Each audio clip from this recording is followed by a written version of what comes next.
the planet!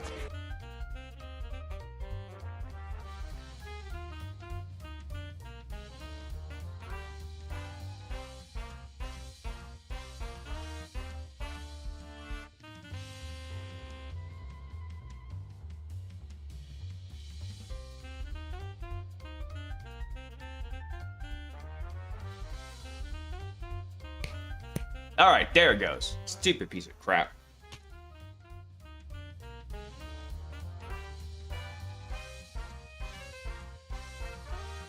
I've been talking this whole time. This time it was not the mute button, though. Hey, Chris. This was me finally doing system updates. And when I did that, one of those was a NVIDIA driver update, which I immediately regretted because I had to boot my damn computer 4 times to get it to come online tonight.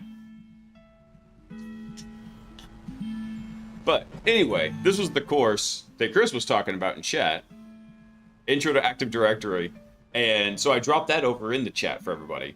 It's up on Simply Cyber, academy.simplycyber.io.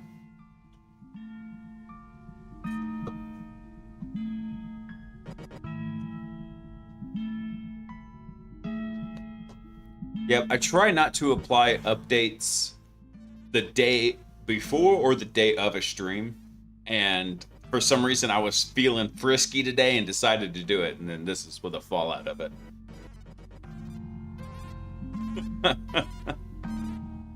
That's cool. Let me see what he's talking about in here. Let me see. Intro, prereqs for the course. Best practices. Let's see. Building domain controller. Oh, cool. I'll do like that. He can actually walk you through actually building it up. Let's see. Recon techniques, tools, understanding AD, Kerberos sting. Good one.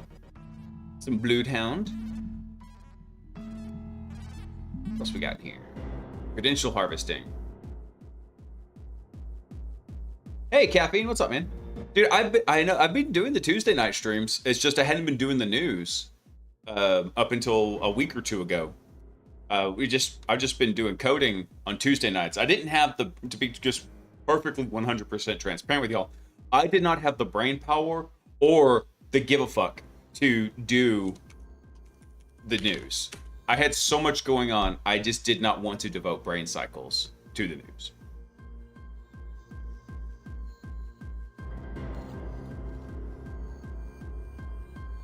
Been away due to work. That's understandable, man. I'm happy to see you again, though. Hadn't seen your beautiful name in chat in a while. Also, Jay, what's up, dude? I'll do all these certs and courses, but damn, man. Yeah, I know. I mean, a lot of these, though, you gotta remember, there's going to be a ton of overlap between these, especially for something like... I'd be interested to see what his NTLM Relay X thing is. I just don't want to go sign up for this course now. Let's see. Privilege escalation. I mean, it looks like it'd be even... You can't really beat the price of free, too. So even if you just pick up a few little nuggets of knowledge in here, that sounds pretty sick.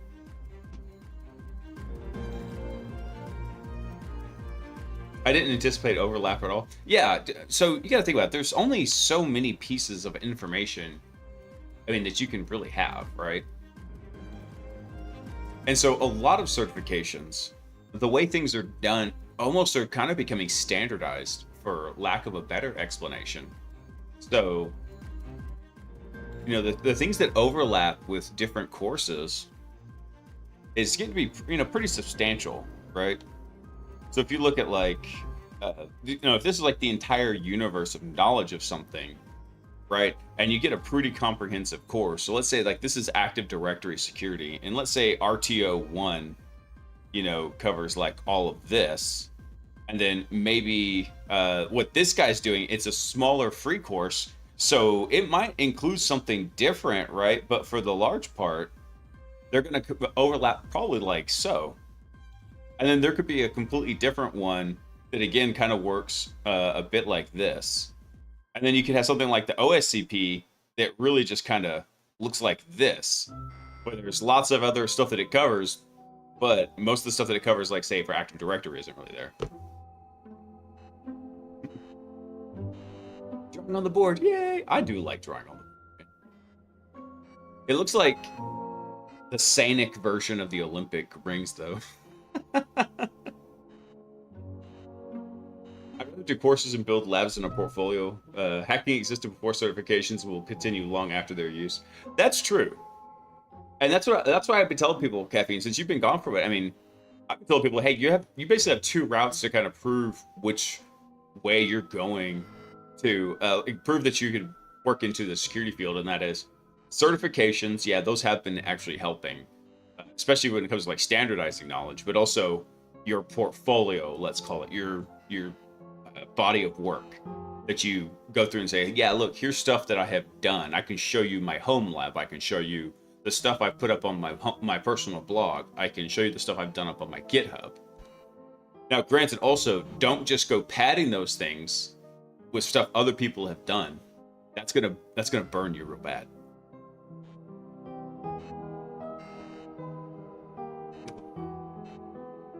So that's real quick. There we go.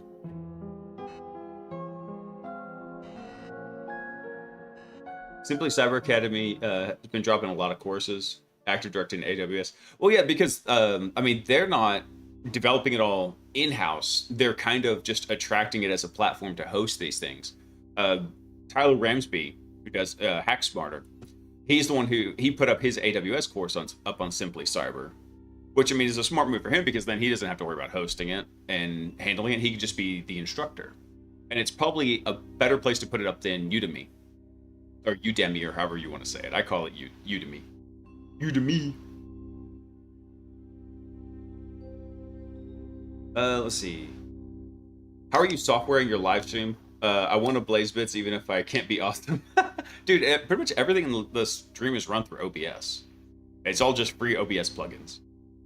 I actually may add Restream in because I want to start streaming additionally over to X.com because for some reason it gets a lot of traction over there. Even though I don't personally like using X for streaming, a lot of people do. And so eventually I will add that into it. So as part of that, I'm considering adding Restream into the mix.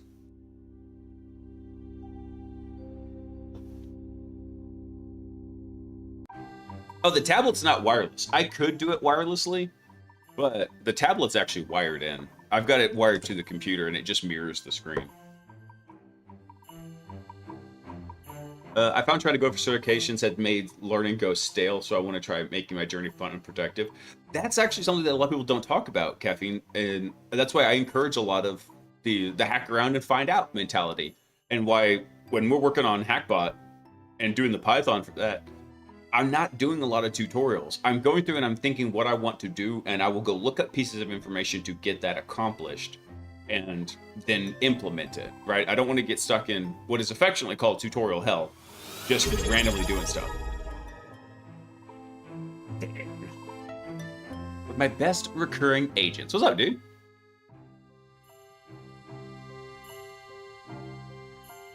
Let's see.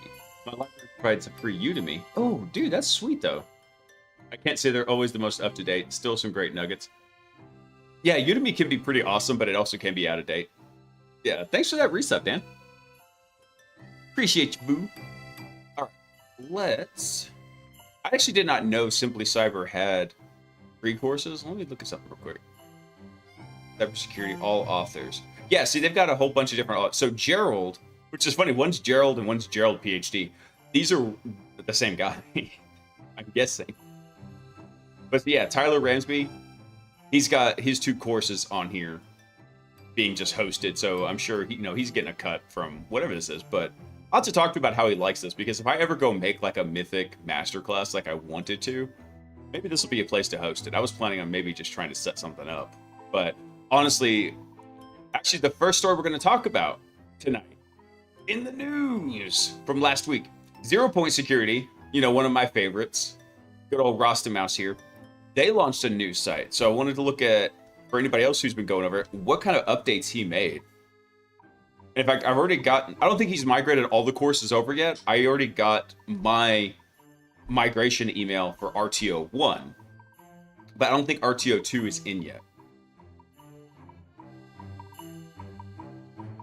Yeah, I've been stuck in tutorial hell before. Yeah, I know, right? It happens too. Like you feel like you've never done enough, and so that's why I encourage you to go find tutorials if you have information you need to locate. If you're doing well enough without the tutorials and just following the hack around and find out loop, then good. Just start expanding your knowledge that way. And in fact, you can find out all sorts of weird, interesting niche corners that might not be covered in the course. Can you drop the property website? Yeah, Chris, hang on. I'm pretty sure. Hang on one second. I'm pretty sure it's just zeropointsecurity.co.uk. Stand by. Let me make sure this is the correct site, because I don't even know. Hang on one sec. I gotta drop into OPSEC mode for this. Stand by.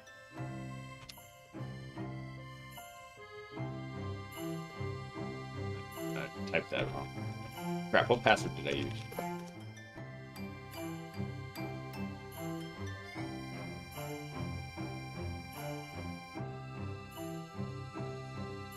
Yeah, this is the correct site. So, just zeropointsecurity.co.uk.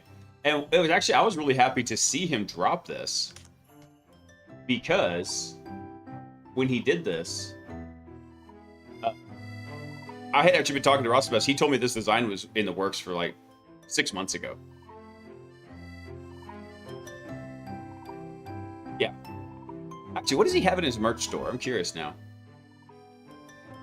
We've got 0 Point Security hoodies and a certified red teamer hoodie. I remember what he had in his Keep Calm and Get System poster. Nice. Actually, I need to replace the mousepad mat at this computer. I may order myself one of these. This RTO desk mat. Dude, what are the dimensions on this? Because I love this thing. Look at that. Look at that nice little Cobalt Strike sequence. So awesome. Let's see, size 15.5, 31.5. I think that's big enough for this. All right, enough going down the rabbit holes. Anyway, so real quick, let's take a look at what he's at. So if you are familiar with RTO, one thing he did was he switched the learning system over here. So he switched over to Learn Worlds, which provides a lot better integration to this. I was actually reading this blog post earlier in the week. So he used to be using Thinkific, and it provided a community space, but it was separate from the course material. So you would have it linked in the course material, and it would take it over. Now they're more integrated into each other, which I think is a great idea. So you have a dedicated discussion panel per lesson, which is great because it was always a pain to try to navigate the community information in 0 Point with the appropriate course. I'm doing C# for noobs right now, and feels like a course stack. Oh, cool.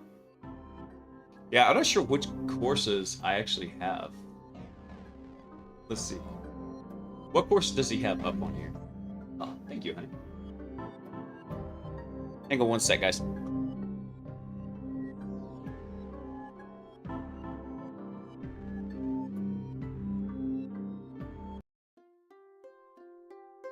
Alright. I'm back. Guess who's back? Yes, thank you, Sock. I remember when that UI came from Armitage. Dude, you know what's funny is I remember trying when I was going through the OSCP in 2010 to use Armitage, and I never could get that darn thing to work. You see something real fast here.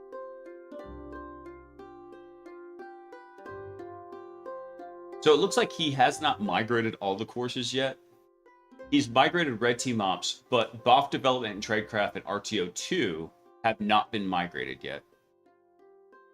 As I was just taking a look at this. Let's see.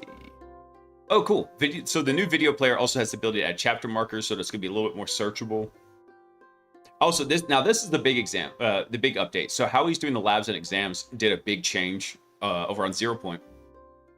So one of the main drawbacks with the immersive labs is that students have to log into a separate platform to access their labs and exams. So this introduced several logistical challenges and overall wasn't a great experience. So to address this, I'm moving away from immersive into a new provider called Skillable. What is Skillable? Virtual IT Labs. Interesting. I'd never heard of them before. So we have a couple benefits from this. Scalable labs are accessible outside of their platform via an API, so I can export lab configurations and SCORM packages and import them into Learn Worlds. Nice. This means the labs and exams are now available directly from inside of course. Awesome. So unlike immersive, Scalable doesn't charge for storage, which means dormant labs are no longer a financial burden. So this has allowed me to do away with the lab exploration, which in turn removes any time pressure on students to complete labs within a given time frame. Nice. Clever idea. A Blaise Bits glossary. So when I heard you mention the acronyms for the family, I pissed myself laughing. I'll put one up somewhere. I wish Callie still came with Armitage. Dude, I don't know if Armitage has gotten an update in forever.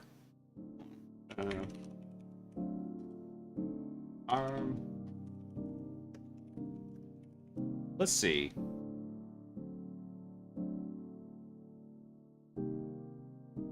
So the official one from Mudge was last updated 9 years ago.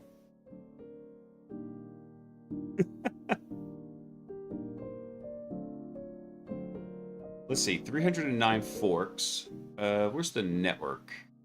Let's see if anybody... By the way, if you didn't know this, if you go look at the list of forks in here, you come to the network listing, it'll actually show you, like, if somebody has maybe forked it and still been adding code to it.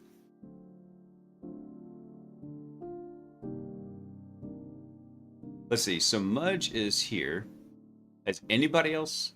Oh, wow, yeah, so there's a lot that have, like, actually been maintaining it.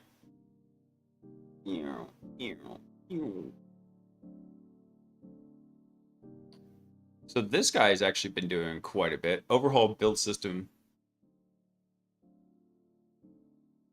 Modernize core features. Ooh, I wonder, when was the last... So he just recently did an update. I wonder if it actually still works.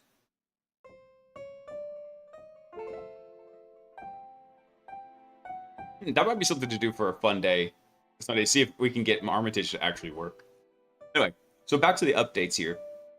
Let's see. So this, I knew this was a big issue here. Rostamouse was basically never making money on the labs, the way they were functioning, and had to do with just the pricing structure of how immersive labs worked. When I looked at immersive labs, it could have been quite a burden for it. So the new hosting provider, Skillable, provides a robust scripting engine around lab launches, which form the basis of their activity-based assessments. So I've been able to completely redefine how exams are assigned and graded. So instead of simply looking at a set of flags, exams are graded based on outcomes and performance. Oh, I want to go retake it now, just to go see what he changed on it. So ranges and immersive ended up being singular monolithic labs where everything runs at once. It's inefficient because you run VMs that you don't need for a task being carried out, which increase cost and complexity. Scalable makes it a lot easier to build and reuse VMs across different lab profiles as and when you need them. So each course section can now have one or more mini labs dedicated to a specific task. Nice. Yeah, because unless it was like we were doing a speed run of the lab trying to root every box in there, or just tried to get root up to the MSP, because there were 3 different like domains we had to pivot through. Yeah, we were just working on 2, 3, 4 boxes in that 2 or 3 really, never hardly 4. Post-launch scripting is used to automatically execute a beacon so students can hit the ground running when the lab is launched. Awesome. This was one of the things I think a lot of people had trouble with back in the day, was knowing kind of where to start and how to do it, and not realizing you could use the console access to get that initial beacon so you could start doing your labs. Let's see. Skillable also has the ability to launch labs that include cloud resources for Azure and AWS. Yes! Oh, I hope he's going to start adding stuff into that, because that will be sick. Hey, Squee, what's up? Happy Tuesday. I still feel embarrassed for grabbing the EJPT, but I know everyone begins somewhere. Dude, everyone does begin somewhere. Don't feel embarrassed, dude. Let's see. 0 Point Security's founding mission statement was to make cybersecurity courses more affordable for the masses. So although the current pricing is reasonable for some, we must remember that 80% of humanity lives on $10 a day, or $10 or less per day. Hey, Squee, thanks for the sub, man. I super appreciate that. The resub, actually. Who's awesome? You're awesome. Let's see. I'm extending my commitment to this mission by adopting a new pricing model based on purchasing power parity. So this provides dynamic pricing based on the local economic conditions of the purchaser's country, ensuring they get a fair and equitable price. That's pretty awesome too, because I know this was actually a big deal with gaming. Like for example, a $50 game in the US is not that outrageous, right? But a $50 game for someone like from Brazil, $50 could be an entire month's living expenses in some place like that, or at least a couple of weeks, maybe not an entire month. It could be huge. So I think that's pretty awesome of him, especially if as long as it works and he's still able to turn a profit from it. I don't expect him to go run a charity. This is his full-time endeavor.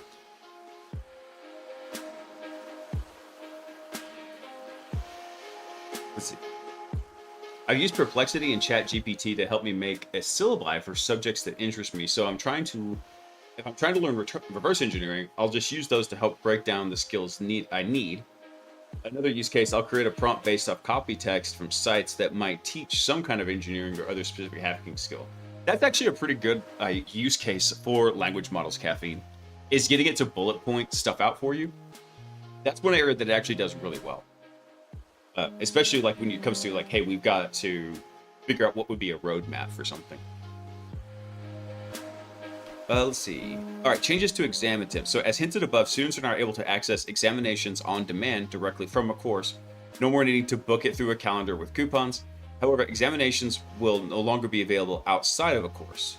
So back in 2020, made the commitment that I would not put an expiry date on courses, something that multiple training vendors have since adopted. So in 2025, I'm doubling down by not charging a fee for examination retakes. Awesome. Yeah, Rasta's such a cool dude. One of my coworkers, basically, he also knows him, and it was just really funny because we were talking about him when we were hanging out one day, and he's like, he's just such an awesome dude. And so then I texted, I didn't text him, I messaged him, but I messaged Ross Mouse to let him know, hey, by the way, I was hanging out with this guy, and he says you're so awesome. I just thought you'd like to know, what other people think about you. Make sure that you know that you're appreciated and valued. And he's like, that's great to hear. I guess my check cleared. He just has that awesome dry British humor.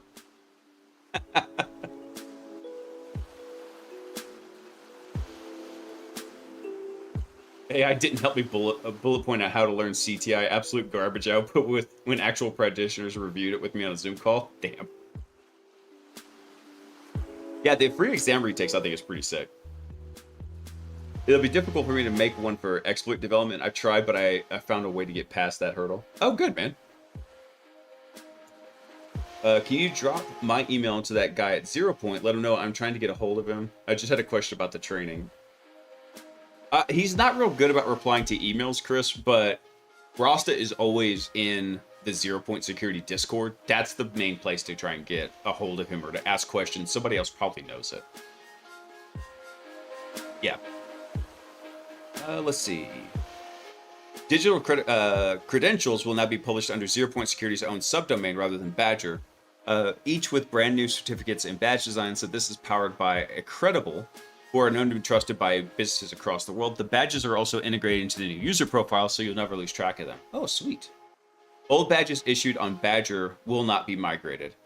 Oh, I don't really care. I already got the job I wanted with that certification.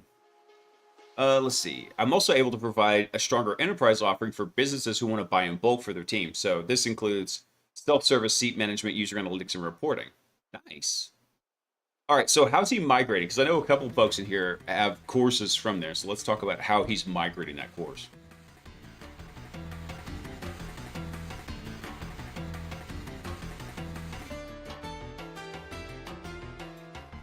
One sec. We'll finish this here in just a second once the ad's over on Twitch finished running.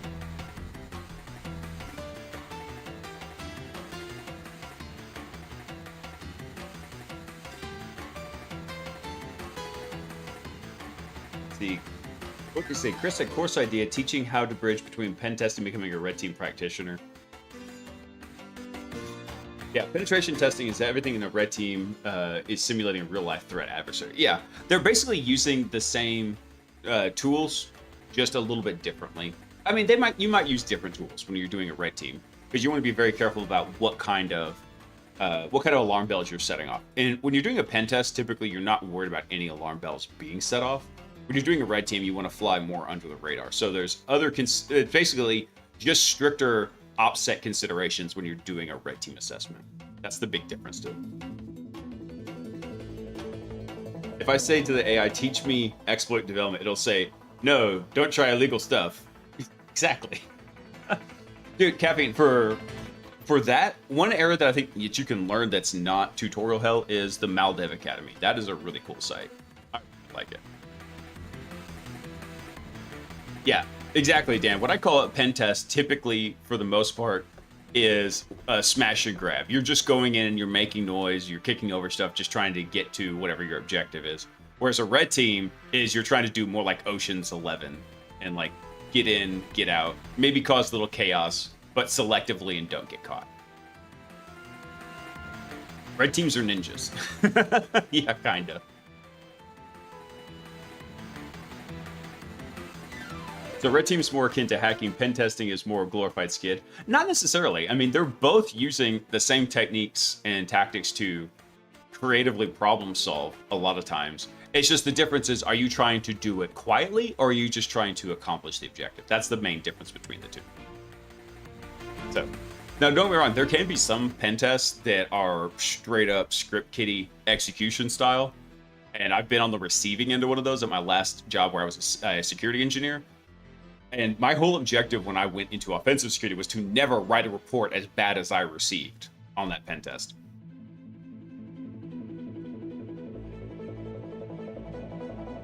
Red team is the red faction army of cybersecurity.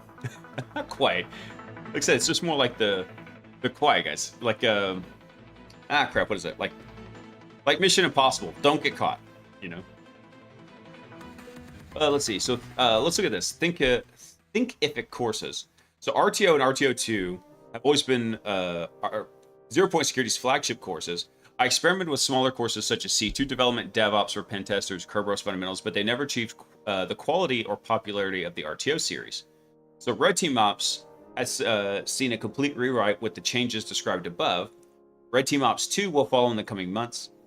The BOF development course will now come across soon, but Luke's report writing course will not be moved to the new home. Sorry. Luke's report writing course will move to a new home. Where's he moving this to? Let's see. Let's move it to ogsec.co.uk. Here, by the way, we had a lot of recommendations on this course internally at my company because it's just something that I've just got a ton of experience with it, but if you're not quite sure how to go about writing your report, having a little course on going through that, super helpful. No, not buffer overflow. This is for beacon object files.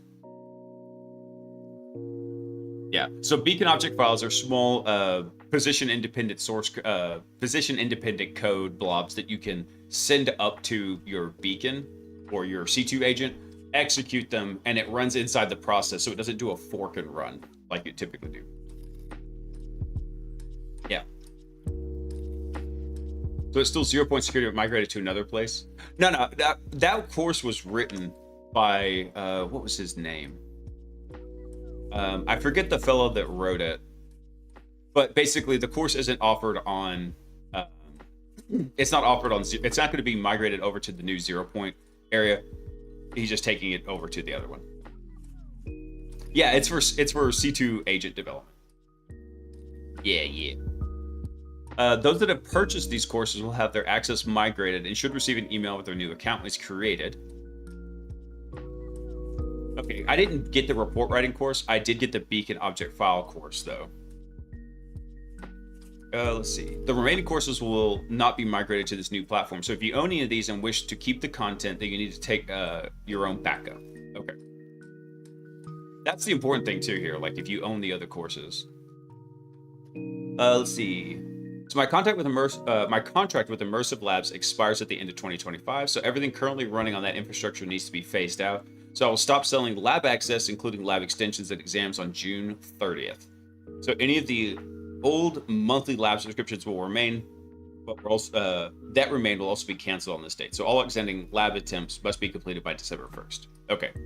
So there's your kicker there. So if you've got it right now and you want to keep on the current immersive platform, that's what you got to do. That's so cool. I like Rasta. 199 for report writing. That's a ripoff. It might be. I don't remember it being that expensive back in the day. I'm not sure if the price changed, Dan. But also, report writing is super important because when you think about it, at the end of the day, nobody is paying me to come through and explain to them how I did cool hacks in their environment. They're paying for a report that explains their security failings, their security wins, what they did right, and then but how to address those and actually create a repair of their environment for those security failings. That's what gets us paid. I always told people that I hack for free. I just charge the client for the report. If they just want me to go in and hack their environment, cool. But if they want to report, they got to pay me.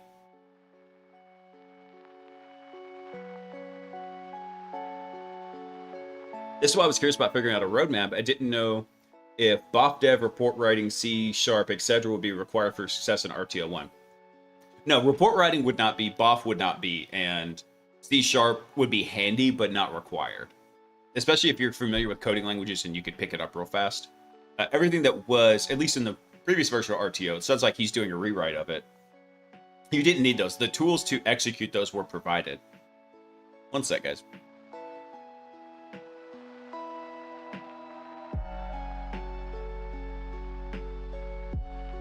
All right. My mustache is growing in very well.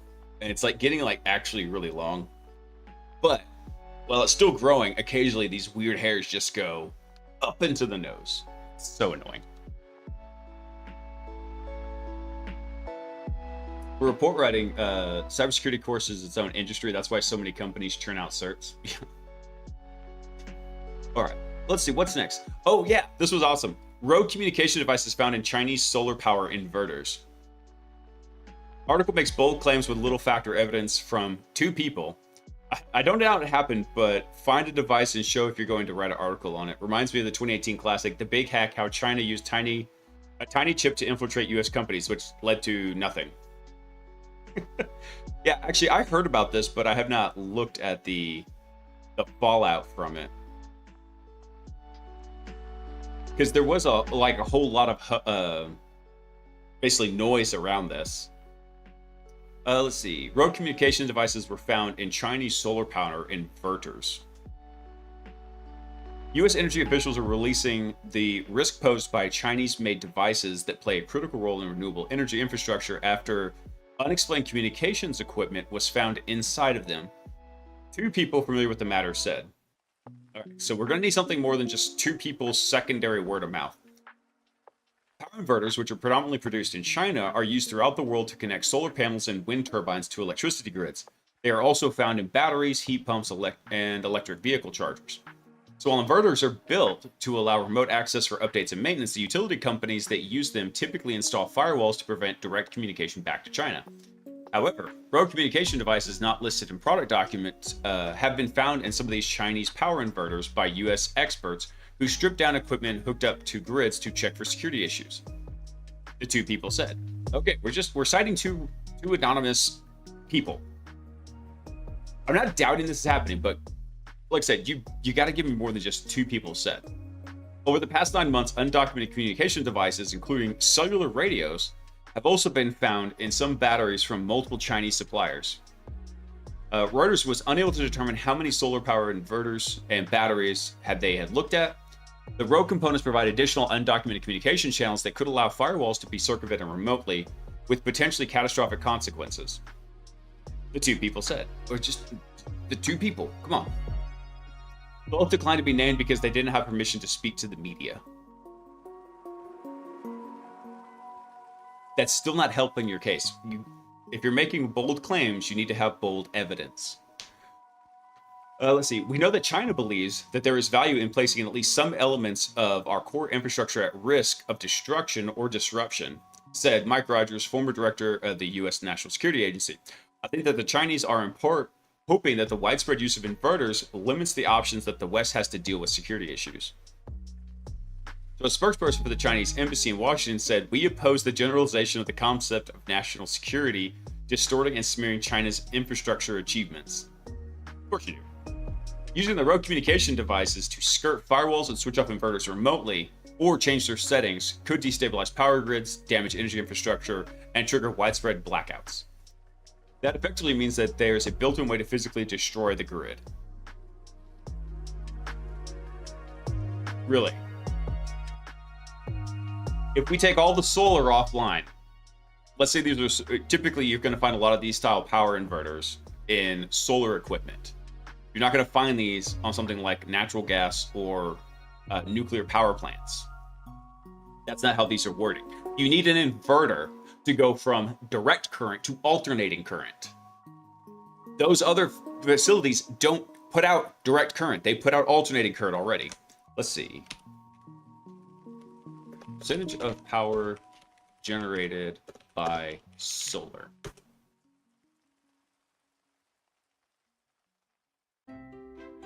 Okay, let's see here. 35 latest solar power facts, charts, and statistics. So what's our total piece of the pie? Hold on, let's see what this data point is actually looking at here real quick. So we help with charts and statistical data reveal that the latest solar power statistics that demonstrate how the industry has grown thus far. Yeah, but what's the actual total area they're looking at? Oh, this is the world's current energy capacity. So we're looking globally. I want it in the US. But solar is 11.5% of grid power.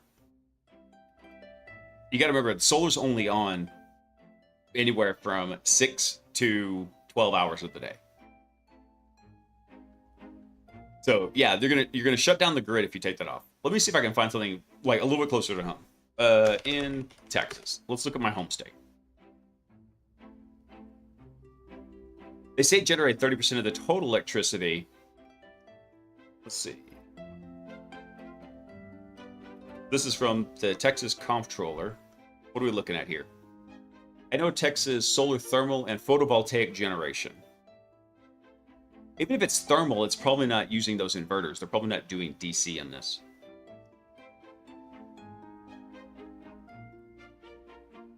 I mean, the megawatt hours in millions, I mean, that's pretty awesome. But at the same time, I want to know what the percentage is of this.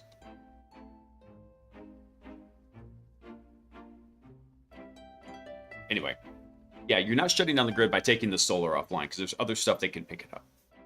That's what I'm saying here. The two people declined to name the Chinese manufacturers of these inverters and batteries with extra communication devices, nor how many they had found in total. Great, so we've got a unsubstantiated report for an unsubstantiated technology. Awesome. The existence of rogue devices have not been previously reported. The U.S. government has not publicly acknowledged the discoveries. Well, yeah, they're not going to acknowledge it because they don't want it out in the public that they know that they know. So when asked for comment, the US DOE said it continually assesses risk associated with emerging technologies and that there were significant challenges with manufacturers disclosing and documenting functionalities. This is actually pretty true because we saw this with the medical device that was calling home to, like, I think it was an FTP server housed in China. And it ended up to be something pretty benign, but at the same time, benign can quickly turn, malignant when it comes to this kind of technology. So while this functionality might not have malicious intent, it's critical for those procuring to have full understanding of the capabilities of the products received. And then let's see, they're going on to trusted equipment. Oh, let me see this. Catastrophic implications. Huawei is the world's largest supplier of inverters, accounting for 29% of shipments globally in 2022, followed by Chinese peers Sungrow and Ginlong Solis, according to the consultancy of Wood Mackenzie. German solar developer. I don't know how to say that. I'm trying to say it the most German way I can. 1.5. I don't know how you say one in German. However, that avoids Huawei inverters because the brand's associated with security risks. Let's see. 10 years ago, if you switched off the Chinese inverters, it would have actually caused a dramatic things to happen in the European grid, but now the critical mass is much larger. China's dominance is becoming a lot bigger, growing renewables, yada, yada, yada. Yeah, it's almost like we should have been building out nuclear 20 years ago. Huawei decided to leave the US inverter market in 2019. The year its 5G telecom equipment was banned, it remains a dominant supplier elsewhere. Huawei declined for comment. Of course they did. Anyway. Yeah, so there's a whole much ado about rumors in this article. And there were a lot of people talking about it on Twitter, but I didn't really see any substantial information on there either. I also didn't dig very deep. So if you know anything else about that, shoot me links on it, because I'm curious. Let's see. Oh, yeah, by the way, Google has shamelessly copied Apple for once. Typically, it's the other way around when it comes to their mobile devices.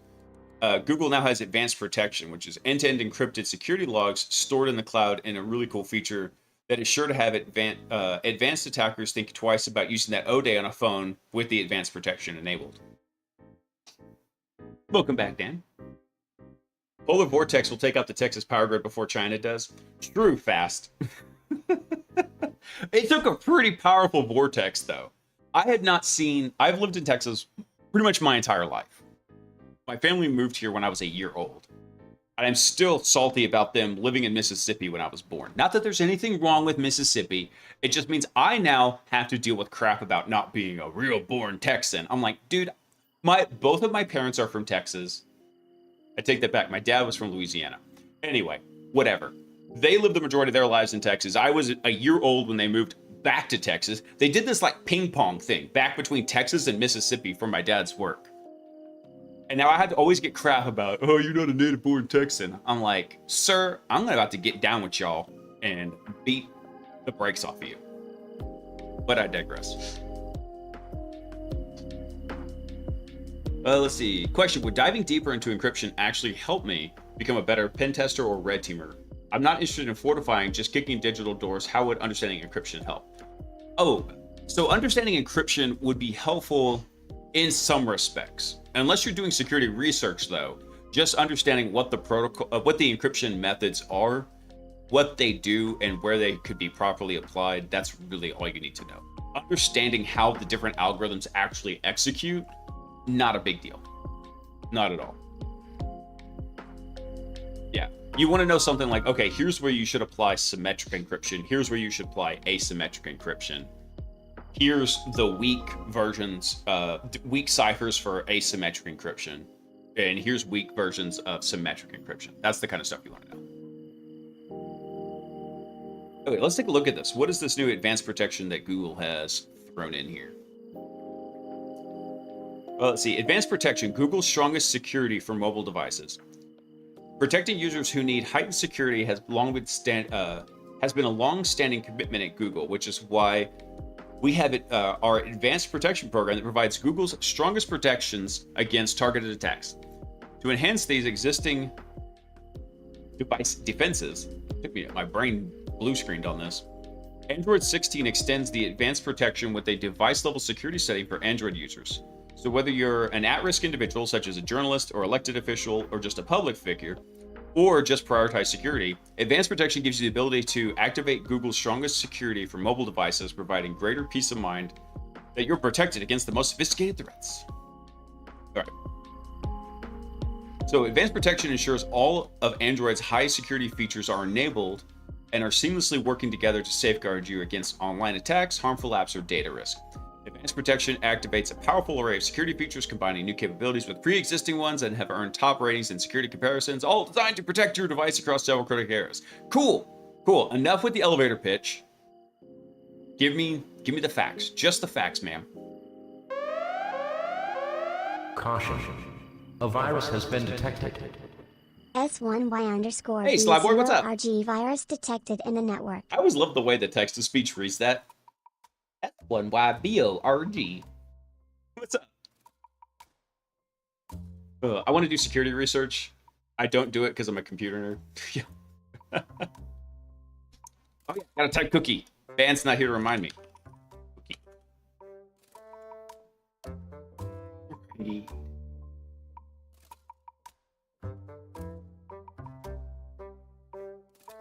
Not much, just gaming The Last of Us today. Nice.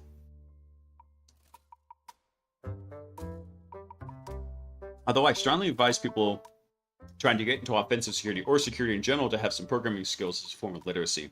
Oh yeah. I usually tell people you want to pick one strongly typed language and go with that, as long as that language isn't Rust. Honestly, I tell people probably a first really good programming language is C++, because it's a little bit hand-holdy, but also it is strongly typed. And so you go with something like C++, or I guess you could even say maybe C#, and work through that, get the understanding of some of the control flows. And once you get that, a lot of programming languages, they operate the same way at the surface. On the back end, yeah, they could be very different, but then you can kind of work between them. The thing that I caution people about is, hey, if you pick up Python as your first coding language, it can be really hard to go from Python, which is not a strongly typed language, to something like C, Go, Rust that are strongly typed, where you must define the data structure for that variable in advance.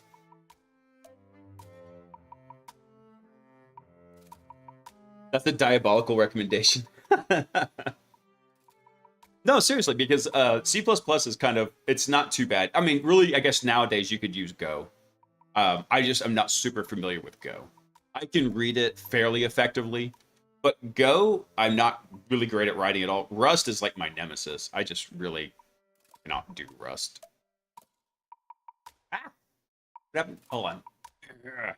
My window went bananas. There we go. This is like sticking off the edge here. All right, what does the advanced protection on Android give us now? Best in class protection, minimal disruption. Gives users the options to equip their devices with Android's most efficient security, yada yada, easy activation, defense in depth. Once a user turns on advanced protection, the system prevents accidental or malicious disablement of the individual security features under that umbrella. This reflects the defense in step strategy. Okay. Let's see. All right, how your Android device becomes fortified with advanced protection. Finally, let's get down to the brass tacks here. Let's see. Advanced protection manages the following existing and new security features for your device, ensuring they are activated and cannot be disabled across critical protection areas. Let's see. So, security investigation. So, intrusion logging. Privacy-preserving logging feature maintains your privacy while allowing for in-depth security investigations and analysis of your device if a compromise is ever suspected. Security logs are securely stored in the cloud using end-to-end encryption, putting you in control of your information security. I wonder where you access that from. What about device safety? So, theft detection lock. Your device will automatically lock itself if it detects suspicious activity indicating a theft. Offline device lock. Your unlocked device will automatically lock itself if it goes offline for prolonged periods. I want to say this was actually the feature I was thinking about where they copied it from iOS. I want to say it's 3 days, just like iOS. If your phone goes off grid or you haven't logged into it for 3 days, it, I think, reboots it and puts it into what's called the before first unlock state, which makes it much more difficult to break into the phone. Oh no, correction, this is a different one. This is what I was thinking of. Inactivity reboot will automatically restart your device if it's locked for 72 hours. This process will make user data unreadable until a fresh unlock takes place, ensuring the information remains protected. USB protection. Prevent physical attacks attempting to exploit the USB port by defaulting to charging only for any new USB device connected. Very cool. Let's see. On the app side, we have Google Play Protect. Android's built-in malware and unwanted software protection, already in place if you're enrolled in Google's Advanced Protection Program. Only downloads from preloaded app stores will be allowed. Pre-existing Advanced Protection Program features. Memory tagging extension. Oh, interesting. For supported apps on your device, MTE will be automatically enabled. This powerful feature helps prevent apps from corrupting memory, enhancing the overall device security. Interesting. So this actually is turning on quite the suite here. I mean, you're not into the Rust hype? I'm not. Maybe one day I will.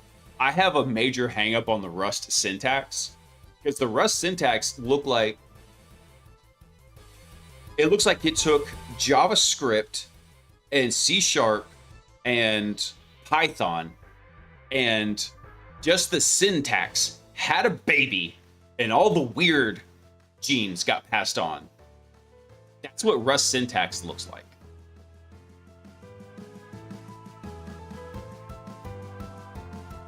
Let's see. So what else did they add to this? They added Android safe browsing. Android safe browsing live threat protection safeguards from fast emerging malicious websites, it's like phishing sites. To ensure safe browsing, Chrome will automatically enforce the use of HTTPS for all website connections.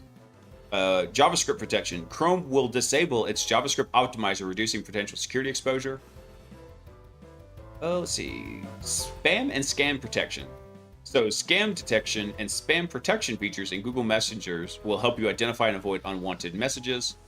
Unsafe links. You'll receive clear warnings about links sent from unknown users in Google Messages, helping avoid phishing. Let's see. In the phone side, caller ID and spam and automatic call screening, and then scam detection by phone for Google. Real-time warnings. Phone conversation exhibits patterns indicating a potential scam.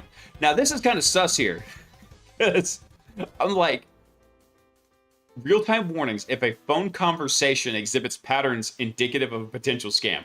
Like, so that means that they're transcribing your phone calls. That's what that means. That's a really nice way of saying, we're snooping onto you, bro.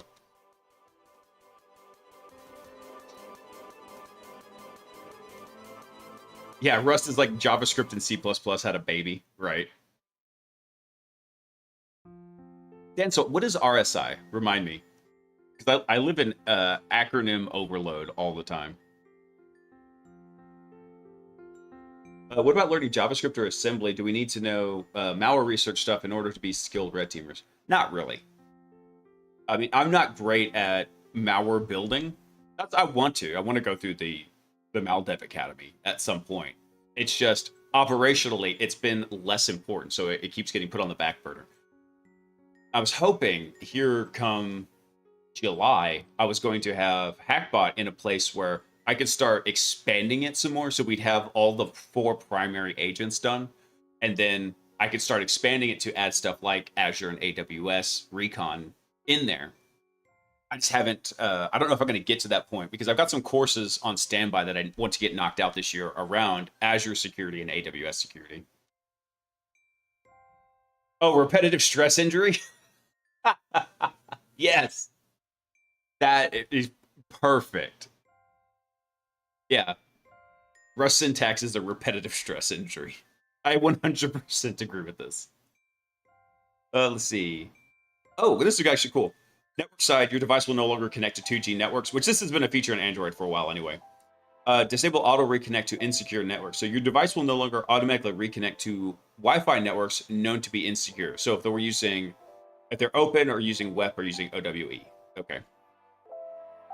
Interesting. Sounds pretty cool. The main questions I have is, one, this intrusion logging. I want to know where this logging is actually going to. Actually, let me look at something. What is the... Oh, so this is a new feature activated for AP. That's what the little double cross here means. Existing on by default feature cannot be disabled with AP. Okay, so that's where like Google Play Protect comes in. And then the little star here was AP turns existing features on and prevents disabling. Gotcha. Some of these, though, they said, hey, this is going to be available later in the year. It's not currently active. Hey, APT, what's up, man? Let's see. That's pretty cool.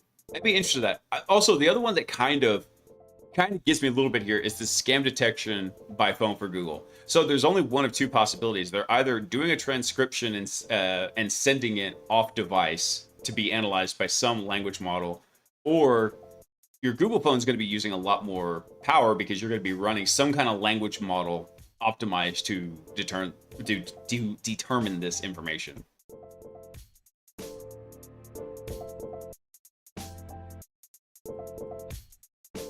Oh, what is this? Ground control to major trial. If you host nearly 4,000 VMs on a platform, it's time to pay for a license. One wonders if the cost, person hours, of creating the trial refresh system and then updating the trial license every month was more than a license. I suspect it was. What? Let's see what this is. So when a $130 million aerospace company chooses to endlessly abuse free trial licenses instead of typing git pull, you start to question gravity, or at least common sense. Let's see. Open source is beautiful, messy, thankless, powerful, and occasionally just plain weird. So at Vates, we've already shared some of our pain points when it comes to maintaining open source projects. And more recently, the rise of AI-assisted fake contributions and security reports have added a whole new layer of entropy. But today, we're here for something a little bit more grounded. The curious case of the infinite trial. So picture a semi-governmental company around $130 million in annual revenue. They build and operate very expensive things in space. Hundreds of physical hosts, nearly 4,000 VMs. Most of their IT stack, in fact, runs on our platform. Which I'm not familiar with this platform, but cool. Are they paying customers? No. Are they using their open source? Are they using the fully open source version from source? No. Instead, they discovered our Zen orchestration appliance, a turnkey virtual machine with Zen Orchestra pre-installed, regularly tested, easily to deploy and update, and yes, still running fully on-prem. A supported and stable experience designed for teams that don't want to get pull on master branches in production. But they didn't want to pay for it, so they came up with a creative workaround abusing our 30-day trial, initially 15 days until recently, over and over again. So this started in April 2015. So at first they used their corporate emails to request trials. One here, one there, nothing suspicious. But over the years, the pattern grew. More emails, more trials. Enough of that. When we looked back, we realized we could chart it literally. Here's what the creative licensing strategy has looked like over time. Sign up date per year. 2015, 2016. Bam, bam, bam. Just, that's funny. Hey, Monk, what's up, dude? What's up, my brother from another mother? Hey, Shadow. Dude, I know, man. I hadn't seen you in so long. Like, look at the beard, man. It used to be like here. Now it's like, bam. Also, Gunslinger, thank you for coming online. Welcome in. Let's see. So what were these guys doing? I'm guessing they were just doing iterations over an email address. Yeah, John Doe 01, John Doe 02. Beard game on fleek. Dude, I'm trying, man. I need to trim it up a bit because it's getting a little bit crazy. My wife was bored the other day and she's like, hey, let me try something. She actually found out my beard's long enough to braid now.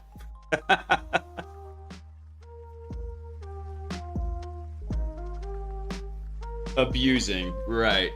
Because anyone with a brain would want to pay a lot for a key or subscription. I'd probably pirate it too. I mean, come on, man. If you're running 4,000 VMs and you got $130 million in profit, and plus, typically, one thing that people overlook is software is free if you don't value your time. So the amount of effort they're putting into this probably was going to be less than the license, which was what they were supposing here a minute ago. Let's see. So as you can imagine, we ended up with what looked like an entire staff directory. Developers, sysadmins, managers. Pretty sure we even had a janitor sign up for a free trial at some point. So when those ran out, they switched to personal Outlook or Gmail addresses every time, starting with the new real person, their personal email, and a 30-day trial, and then go incrementally with that. So they had John Doe 1, then John Doe 2, and now we're well past John Doe 60. A lot of John Does. Same company name every time, which is impressive considering the field isn't even required in order to register your account. Hard to say if it was a mistake, a flex, or just some way to make sure we didn't miss on what was making who was milking the trials. Yes, they're that committed to not paying. Come on, all about like getting your money's worth, but at the same time, if somebody's making a product and you are majorly invested in using that product, maybe you want to support them. Just saying. Let's see. So for the record, we're fine with free users. That's the spirit of open source, and you can follow our documentation, build from source, and enjoy all the features for free. There's no stability guarantee, no pro support, but everything is there. The appliance version, the one they keep trialing, is our supported, maintained, prepackaged VM. It's tested, it updates with a single click, it saves time and reduces risk. That's all we sell, and that's what they keep pirouetting around the email dance. Pirouetting, I love that term. Hey, Bo, thanks for coming online. Welcome in. Let's see, I'm learning cybersecurity and I'm at the start of doing my Google cybersecurity cert. Nice. Why are they doing this? basically just being cheap. And this is, like I said, we mentioned it earlier in the article, this is not a small company. They make about $130 million a year. It's like, so you obviously have a software licensing budget. You know what? Let's go look at these guys real quick. Hang on. Let's go look at these guys. Virtualize SH. What's their pricing model? Let's see. What's the tool here? Hold on. Let me find a link to this. Okay, let's go look at their documentation, because Virtualize SH may not be it. Oh, so this is the Zen Orchestration Orchestra. Let's go find this. One second. Let's see. Zen Orchestra license price. Okay, so let's see. So for a pro, so for enterprise, it's $18,000 per host per year. For pro, it's $1,000 per host per year. Minimum 3 hosts, unlimited tickets a year, working day support. If you got an enterprise issue, you get 24/7 support. I mean, $1,800. That's not bad. Let me see. I think they even mentioned in the article how many they had. They said they've got 4,000 VMs. Let's see. Hundreds of physical hosts, nearly 4,000 VMs. So we just do a little bit of quick math here. Let's say they had 200 though. So 200 times 1,800. You're talking 360K a year. I mean, in software licensing terms, that can actually be pretty cheap. I guarantee you that their EDR budget is probably 10 times this, if they're that size and that's what they're running. Yeah. And especially that could be a huge boon for a company that if they're running and they're not that big. Also, think about it. If you're the biggest fish in the pond, and like, I don't know anything about this company and their background, but if you're a big fish or the biggest fish, you get first priority on updates and fixing stuff. That was something that my last company regularly did, is because of the way we implemented stuff. We were one of the first adopters to PlexTrack. And because of that, we were originally like the only pen testing company using them for report writing.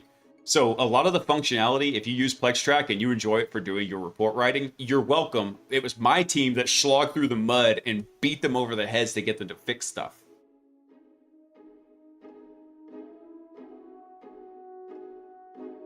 I think even as a business, you can compile from source for free. Yeah, exactly. And I think that's the part that the author here is pissed off about, is they're not using the open source version. They're using the paid support version. So even though they're not getting support from them, they're using the premium, like pre-made product, right? The way that most likely made it is that much money is by being cheap, possibly.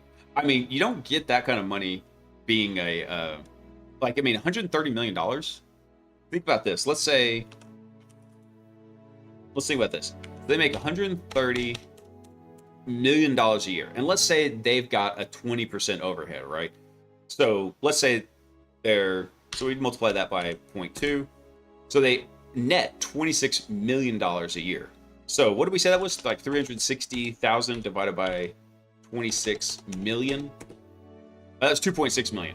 This should be 1%. This is like 1% of their annual income on that. So what I'm saying is, like, the juice isn't worth the squeeze here. It's like, come on, just up for the license. Let's see, the real puzzle. We even helped them in good faith, like we often do with with users evaluating our solution. We don't waste time scrutinizing who's asking. We just help. That's the spirit of the trials, after all. So yes, we answered their questions, offered guidance, and even spent nearly a full day supporting them during one of their early, we're just testing, maybe planning to buy moments. But over the years, the pattern started to stand out. Familiar questions, familiar setups, and when we finally looked into it, all the pieces clicked. Quick search through our records revealed that over at least 60 separate accounts tied to the same organization. They vaguely apologized and claimed they switched to using the source version instead, which is fine, not ideal, but technically within the rules. What stung more was their complete disinterest in any kind of professional support, even when we simply brought up the idea of a volume discount. They shut it down immediately. Apparently, sending satellites into orbit is easier than entertaining the thought of paying for open source support. Right? And did they actually switch to source? Of course not. They just kept going, now using personal Outlook addresses and incrementing the email handles like they were running a script. And here's the kicker. If this was a typical SaaS platform with no way to self-host, maybe you'd understand the logic of trying to game the system. But you can self-host everything for free, no limits, just a slightly less comfy upgrade experience. So they chose to go it that way repeatedly to fake their trials rather than read a short doc and type a few commands. So what does that say about the value of the virtual appliance? Maybe more than anything in our marketing could. That's just nuts, man. Let's see. Yeah, Caffeine, I like the No Starch Press books too. I got a whole stack of them right over there in the other desk. Let's see.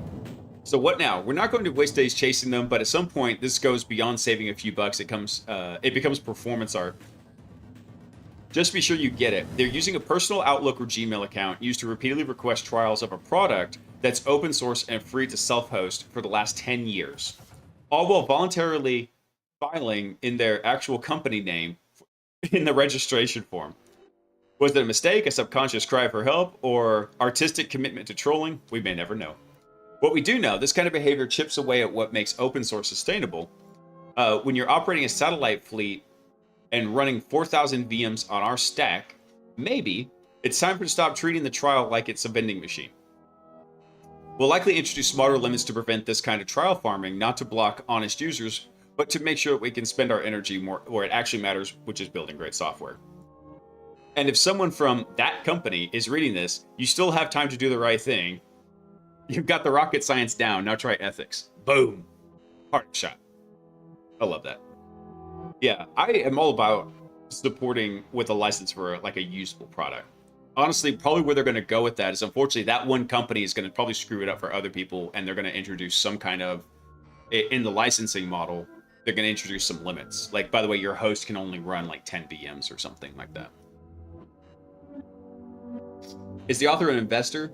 Sounds like he's losing out. No, he's probably a developer for them. Let me see. Published by Olivier. Vate CEO and co-founder, Zen Orchestra and XCP NG project creator. So yeah, he's the creator of the project that they're abusing. So yeah, he has every right to be salty about abusing a good faith mechanic. Imagine if someone tried to pull that crap with like a Palo system. Palo would beat them into the ground. Or Cisco. God, Cisco. Like, just freaking lawyers from orbit. Boosh.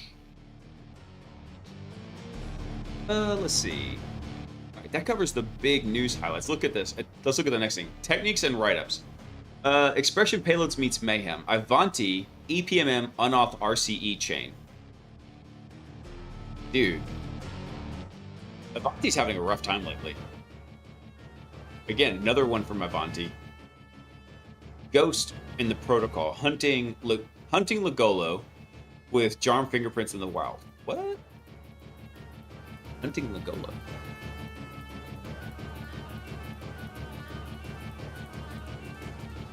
Yeah, that's actually pretty interesting because I know a lot of people really like Lagolo for... If you're not familiar with it, let me pull this project up. Lagolo is... Lagolo NG is the actual project name. It's basically like tunneling with a VPN. So once you get it up and running, it makes it very simple to proxy in your data. But it's more like a VPN where you don't have to force traffic from your tool over a proxy. So we have one company that we're kept abusing the same escalation path to reach enterprise admin 5 years in a row. Dang, man. Yeah, especially now that Broadcom owns VMware, right? The company with the repetitive tests, they were cheap and didn't want to spend money to fix the problems. That's very true a lot of times. Security is never, okay, so one thing I constantly bring up about security is where your security budget lies. And security budgets typically look like this. So if you look at what is the budget and what is time right here, they tend to look like this. Boom!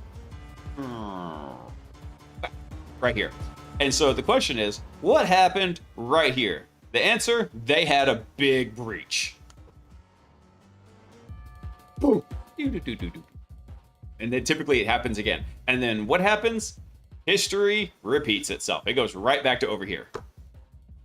This is how budgeting for security typically works in a lot of places.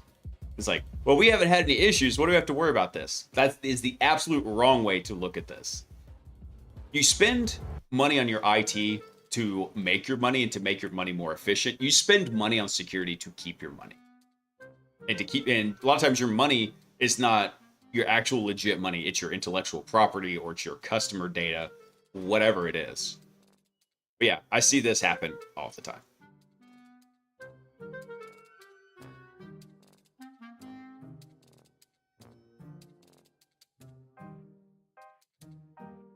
Caffeine, I'm trying to get back into reading more books as well. Honestly, with everything going on in my personal life, I've been so brain fried. I've just been playing a lot of Dark Tide lately during my free time. Purging heretics, leveling up weapons. That's about it. So look at this. What are they talking about here? Hunting Lagolo with Jarm fingerprinting. Okay. Super TLDR. You can get clone Lagolo and connect to Lagolo redirection proxies on the internet. We have 3 Jarm signatures to search for them. One is identical to Sliver C2, which is the default Go TLS, which is very signaturable. We created a custom Lagolo agent that can verify if a server is a Lagolo proxy. We do not advertise you check in as an agent to a foreign Lagolo redirection server. They're probably APTs and threat actors. That would actually be pretty fun, though. Could you imagine that? If you go create your own agent, because I haven't looked at Lagolo, I don't know if it's keyed or how exactly it works, but if you have a custom Lagolo agent, let's look at this. They put this up here. Hunting Lagolo. We do not advise you check in as an agent to a foreign Lagolo redirection server. Yeah, but imagine the fun that you could have if you were like really big on the detection engineering side. Go do that. Oh, actually, that'd be pretty sick. You go find them out on the internet. You connect to them. You put them into a sandboxed network. Okay, that'd be pretty sick. Like you make a fake company network on your computer and make it look like something, and then just have like Elastic Stack running in there, monitoring everything they do. That'd be pretty fun. I like that idea. Let's start that. Integrator would be being the bigger platform. Wait, hold on, I messed up something here.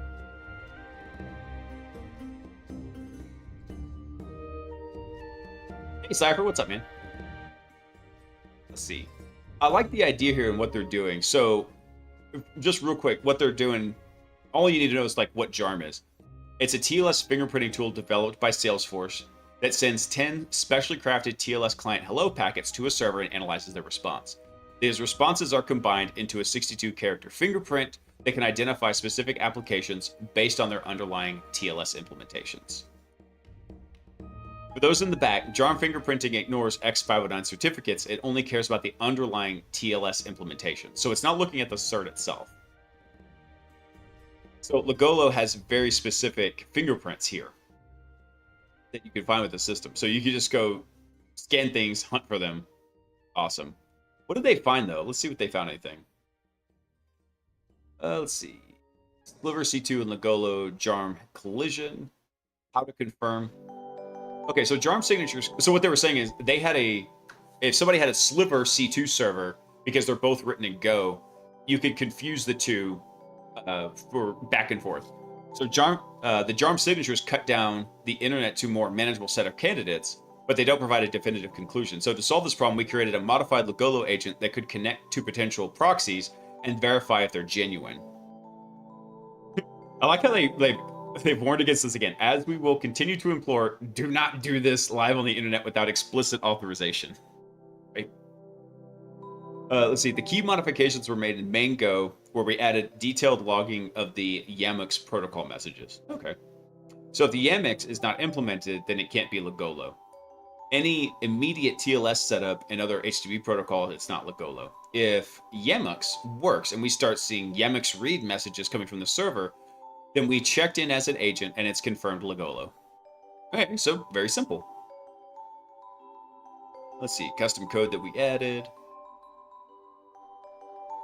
I want to see if they got any like cool information about this. How to distinguish Legolo from Sliver. Do not connect to an APT or threat actor's Legolo proxy. So while our custom Legolo agent could theoretically confirm if an internet accessible server is running, we advise against connecting to unknown servers without proper authorization. Potentially illegal under computer fraud and abuse laws. Dangerous to you. You would be checking into a potential APT or threat actor's Legolo proxy. Oh, come on, man. I was hoping they did it and they're like, here's the stuff that we found when we did that. Still cool, interesting data. Ooh, what is this? I always do like a good Visual Studio exploit. Breaking out of restricted mode. Cross-site scripting to RCE in Visual Studio Code. So even if you open a file in restricted mode by clicking, no, I don't trust the authors, a cross-site scripting issue in IPython could launch another instance of Visual Studio Code without restricted mode, which allows for full command execution. That's funny. I love the plug for this. Should probably be opening these repos and throwaway virtual machines. Perhaps set up automatically with Ludus. The guys that put this blog together are the guys that maintain Ludus, Bad Sector Labs. I like them so much. I haven't been active on their Discord in a while. I need to go check in with them and see how they're doing. Ooh, this is nice. Oracle VirtualBox. VM escape via the VGA device. The timeline from report to fixed disclosure is impressively fast. I'm curious about that, because I don't know how much care and feeding Oracle actually gives this. Let's see. So when was this actually produced? Summary was that integer overflow vulnerability exists in VirtualBox. This vulnerability allows an attacker to manipulate malloc call such that 0 bytes are allocated while VirtualBox tracks the size of the buffer as a value greater than 0. So an attacker can exploit this condition to achieve linear read-write primitives, which can then be escalated to arbitrary read-write access within the host's memory. Very cool. I do like me some memory. Let's see. Breaking ASLR and gaining RIP control. That's a pretty cool write-up. I like Augusta. I want to see, though, what was the timeline?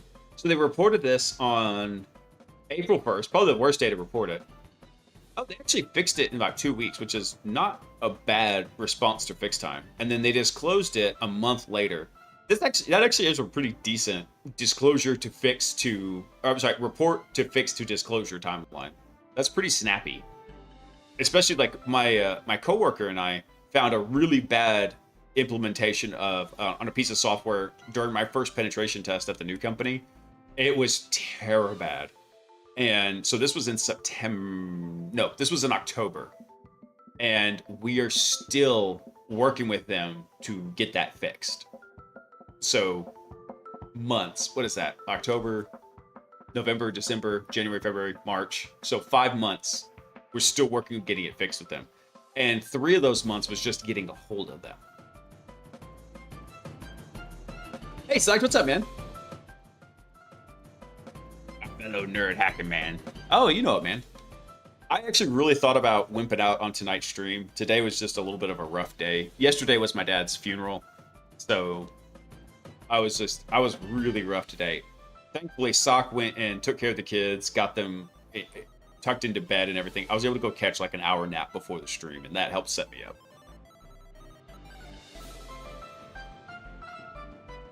So, yeah, it's been a rough... Gunslinger, it's been a rough year. Just saying. I'm trying to stay strong, and I'm doing an okay part. Thankfully, my boss is smarter than I am, because I told her I've been on leave since like the beginning of since about mid-March from work, because I was supposed to be on paternity leave. And I told her, like, hey, by the way, I told her I could come back to work today.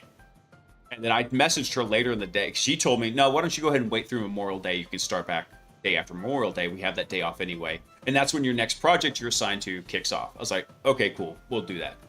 Not wanting to put up a fuss about it. And I messaged her today like thank you for that, because I thought I was going to be in a much better place come that time than I currently am. So I sent her a text message thanking her for that.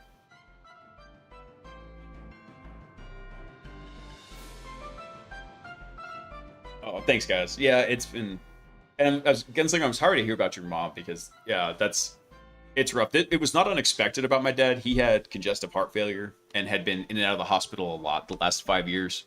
And congestive heart failure is one of those things where, like, you might win the battle, but you don't win it as well each successive time. Only this was just the one that got him. And what sucks is that week I had decided I was going to go ahead and start back from work. I was going to end my paternity leave early and go back to work. And I flew in to a company meeting in Chicago. And then the next day immediately flew back because my brother called and said he had taken a really bad turn. So, like, God, man. They have been so good to me. I was telling them I didn't realize, I knew it was going to be a good move going there. I didn't realize how much of a blessing, though, it was going to be. Because trying to go through this working at any other company would have been a nightmare.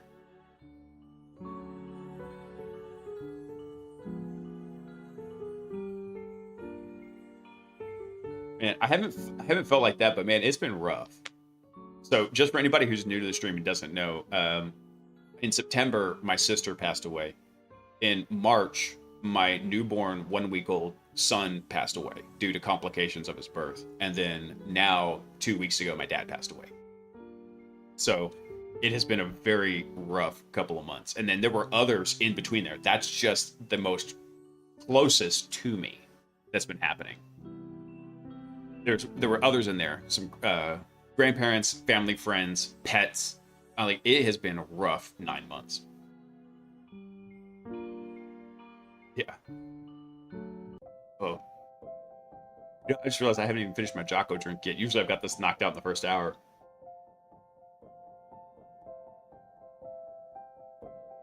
There we go. Not sponsored by Jocko yet.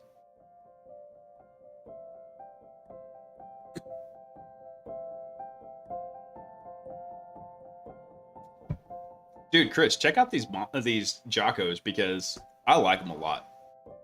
Eventually, I actually will make a compilation of all those not sponsored by Jocko yet, and I'm going to send it to Jocko, because it's going to be probably about 150 of them. Because I do it every stream. I don't think 7-Eleven would have it, Chris. But you're in Florida, right? Hey, Ford, what's up, man? Dude, that was actually the first story we talked about, was Rasta's revamp of RTO and 0 Point. Oh, you're in Detroit. I thought there was a store that might have Vitamin Shop. Typically would have it, but usually I get it from Amazon. It's on my monthly subscribe and save. All right, let's see here. We already seen stuff like this. Commit stomping, manipulating get histories to obscure the truth. Let's see. Harnessing the power of Cobalt Strike profiles for EDR evasion, part 2. We'll take a pass on that one. What's this? Evading Defender with Python and Meterpreter shellcode. Sometimes the simple thing works. Actually, yeah, I want to see this, because I'm always telling people, when you're doing security work, think dumb and then add complexity as necessity or dictates.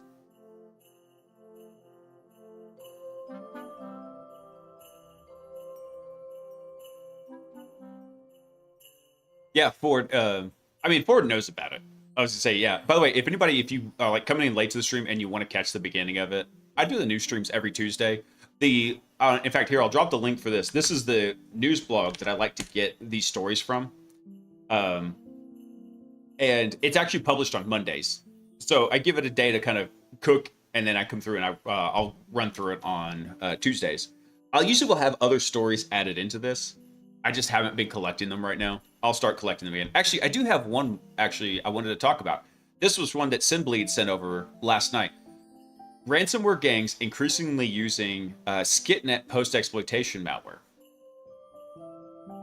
So, ransomware gang members increasingly use a new malware called SkitNet or BossNet to perform stealthy post-exploitation activities on breached networks. The malware has been offered for sale in underground forums like Ramp since April of 24, but according to some researchers, it started gaining significant traction among ransomware gangs since early of 2025. They say they told Bleeping Computers that they've observed multiple ransomware operations deploying SkitNet in real-world attacks, including Black Basta in Microsoft Teams phishing attacks against the Enterprise and Cactus. Of course, it's in Russian. All the popular malware is in Russian. Let's see. SkitNet infections begin with a Rust-based loader dropped and executed on the target system, which decrypts a Chow Chow 20 encrypted NIM binary and loads it into memory. I've never actually seen Chow Chow 20 before. And I think it's funny that it's using NIM because typically NIM gets flagged for even benign binaries because so many people were using it for malware. Like even a hello world gets flagged. Let's see. So the NIM... Bullshit, I can't hear you. Sound off like you got a pair. Oh, eat my big toe, Frozen. I'm trying to cuss less, and actually I think 15 seconds into the stream because the microphone messed up, I was cussing. North Korea and Russians love their malware. All the reason I don't love my malware more is because I haven't made any cool ones yet. Let's see. The NIM payload establishes a DNS-based reverse shell for communications with C2 servers, initiating the session with randomized DNS queries. Okay, that might be your first sus effect there, because it's actually really easy to detect a lot of times, unless you're being very, very slow moving. It's actually pretty easy to detect DNS C2 channels because DNS doesn't do a lot, right? It's pretty easy to fingerprint C2 traffic, but I digress. The malware starts 3 threads. First one sending a heartbeat DNS request, one for monitoring and exfiltrating shell output, and one for requesting, one for listening for and decrypting commands from DNS responses. Communication and commands to be executed are sent via HTTP or DNS. Oh, okay. So they are using HTTP, but they're using DNS as their heartbeat. Let's see. So based on the commands issued via the SkitNet C2 control panel. Gotcha. So if you're doing something with a high throughput, it might switch to HTTP. Is it HTTP or are they using HTTPS? I'd be curious to know. The C2 panel allows the operator to see the target's IP, location status, and issue commands for execution. Supported commands are startup, which establishes persistence by downloading 3 files and creating a shortcut to a legitimate ASUS executable in the startup folder. This triggers a DLL hijack and executes a PowerShell script for ongoing communications.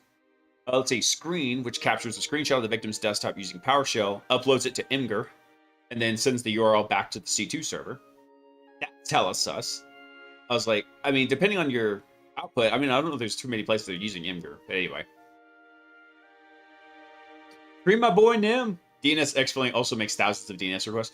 That's what I was expecting here, Dan, but they were slightly craftier than that because it looks like it will switch over to HTTP depending on the type of activity that you're doing. Hey, so what's up, man? Let's see. AnyDesk downloads and silently I did it again. Freaking AnyDesk.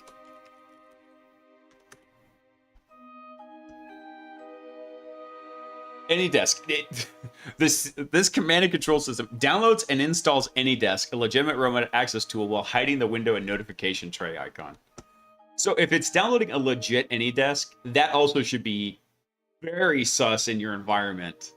In fact, I know one of my buddies, his dad is older and has memory problems and probably dementia. So what he did is he has them set up on a custom DNS server, and all of those like remote desktop help systems, he has curated a list of all their DNS entries and black holed them. So even if he downloads it and runs something like AnyDesk, it's not going to be able to communicate.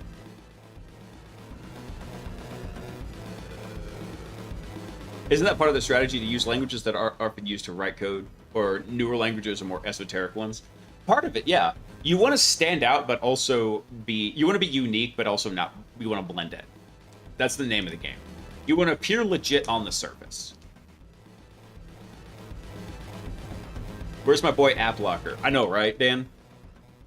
Let's see. RustServe downloads and silently installs RustServe, another legitimate remote access tool. Again, all those remote access tools should be fingerprinted. Let's see. Shell starts a PowerShell command loop, sends an initial shell starter message, then repeatedly pulls the server every 5 seconds for new commands, which it executes using invoke expression. Are you for real? PowerShell script logging. Where have you been? And then you have AV, enumerates installed antivirus and security products by querying WMI, sends the results to the C2 server. I'm guessing these are not infecting highly sophisticated organizations, because a lot of this stuff should be very easily detectable. So apart from the core command set, the operators may also leverage a separate capability involving a .NET loader, which allows them to execute PowerShell scripts in memory or even deeper attack customization. I am a nerd for it. The amount of face palming. I know, right? Oh, let's see. All right, so though ransomware groups often use custom tools tailored to specific operations and have low AV detection, these are costly to develop and require skilled developers who aren't always available, especially in low-tier groups. So using an off-the-shelf malware like SkitNet is cheaper, quicker to deploy, and can make attribution harder as many threat actors use it. So in the ransomware space, there's room for both approaches. Podef has published indicators of compromise associated with SkitNet on its GitHub repository. Yeah, I'm sure they have. Let me go. I was curious to see what they are publishing for this. C2 servers, tox addresses, file hashes. Yeah. Not surprised. Also, notice how it said it puts a legit ASUS binary in here, right?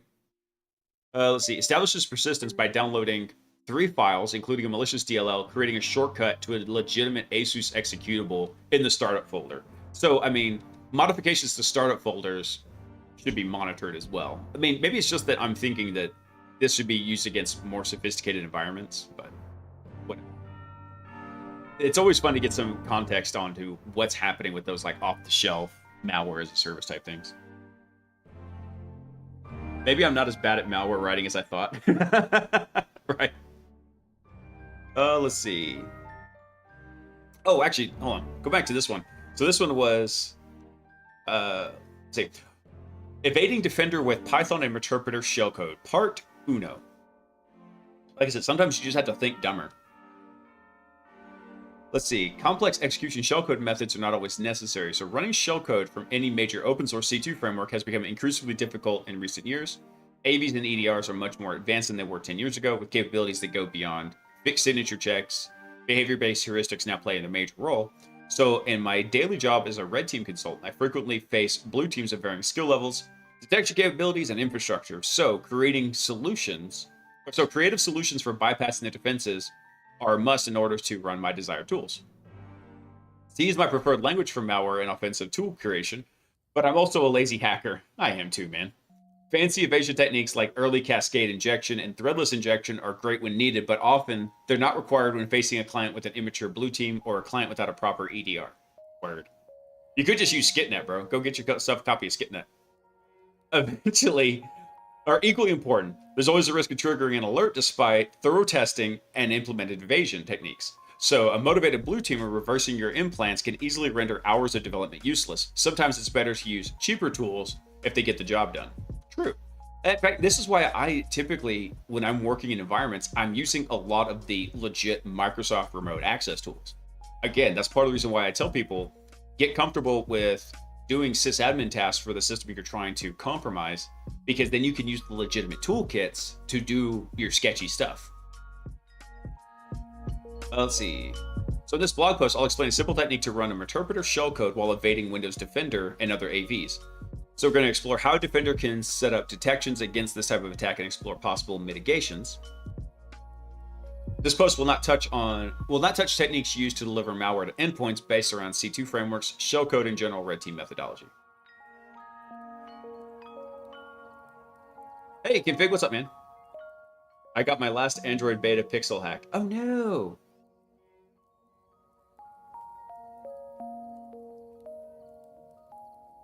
You got experience, you just got to write the malware. That's right. What is this from? This was from, this was on an InfoSec gist page, actually. Here, for anybody who wants to check out the article. There it is. Let's see. So interpreter shellcode is generated as a Python buffer. Yeah, by the way, if you didn't know this, that actually is one of the outputs you can do. So you can tell it which payload you want to use, and then your file format, you can tell it Python, which generates a basically a nice little stub piece of code for Python that you can just slap in there. Let's see. So we give it a couple little. What these are the values you would go set something like in Meterpreter whenever you would generate these exploits to send with a Meterpreter exploit payload. Versus here, you're generating a standalone execution stub that could work with it. Let's see. So they're going to configure a listener. So finding a sample shellcode loader and getting started. So when I started, I want to use the most simplistic shellcode loader I could find. Nothing special. Just allocate memory in the current process, write shellcode into the allocated memory, and then execute. So a quick Google search led me to a loader that was written over 11 years ago. Perfect. So initial testing. So I compiled and executed the basic loader as a DLL, running DLL32 with my unmodified Meterpreter shellcode. As expected, Defender immediately flagged and blocked the execution. Confirms the need for invasion improvements before the shellcode. Like I said, I love this because he's doing what I say. Think dumber and then add complexity as necessity requires. So Python gives shellcode a way around the antivirus. So by 2025, most well-known methods of executing shellcode on Windows are heavily signatured and well detected. So when looking for easy ways to bypass those detections, many malware developers have turned to a technique called BYOE, which is bring your own environment. Basically, the idea is to bring your own environment, bring an environment the detection engine is not used to, or has only limited visibility into. Example is using like QEMU, Node.js, or even MATLAB. So I choose Python since I feel comfortable writing Python code. I love this. Just use Python. Just use Python. I like to think I'm over here, but I think I'm really over here. Python's slow and can't be used for low-level projects. Yeah, except every freaking machine learning, AI, LLM program and framework is running on Python.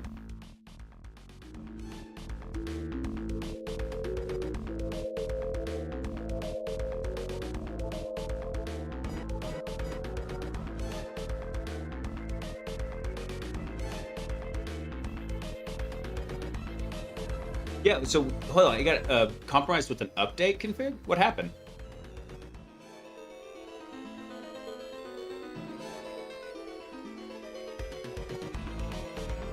I read this, but I didn't understand it, so thank God you're here to explain. I'm gonna try, man. I'm gonna do my best.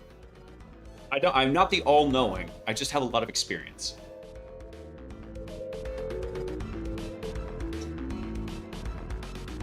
Yeah, but are you talking like this was an what kind of update though, config? What was it? Let's see. All right, so I took the coder I found on GitHub and translated it into Python with little help from ChatGPT. The C-type libraries allow us to interact with the same Win32 API endpoints as if we were using C. Okay, cool. So he imports C types. Let's see, defines our buffer. He's basically coming through and he's defining how he's going to interface with all these various kernel functions in here. He defines his thread function, which, by the way, this is stuff that I kind of understand what it's doing, but not exactly how it's doing it, because I'm not very familiar with the Windows 32 API. But he has it nice and annotated here. So basically, he's allocating memory with virtual alloc, which is very common. He's copying the raw shellcode with the right process memory. So this buffer up here, he's copying that into the memory he just allocated, and then he's executing it. Basically just bang, bam, go to. And then basically he said, hey, by the way, if you're just running this Python script directly, then hit the run. And then run says, hey, generate a thread and start the thread. The thread goes to the thread function here. That's all it's doing. So it's not running it in its local process. It's creating a thread. So you would see this like as a sub-process, and then bam, you have it in there.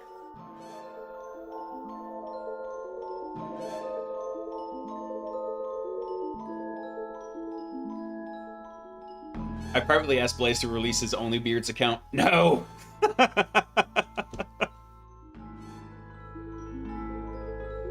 Actually, you guys did just give me an idea for something I'm working on. It might revolve around the beard and a charity fundraiser I'd wanted to do. So Oh, that would be painful though. But it's a charity very near and dear to my heart now, given some recent events. So I'm gonna think about something though. The beard demands persistence.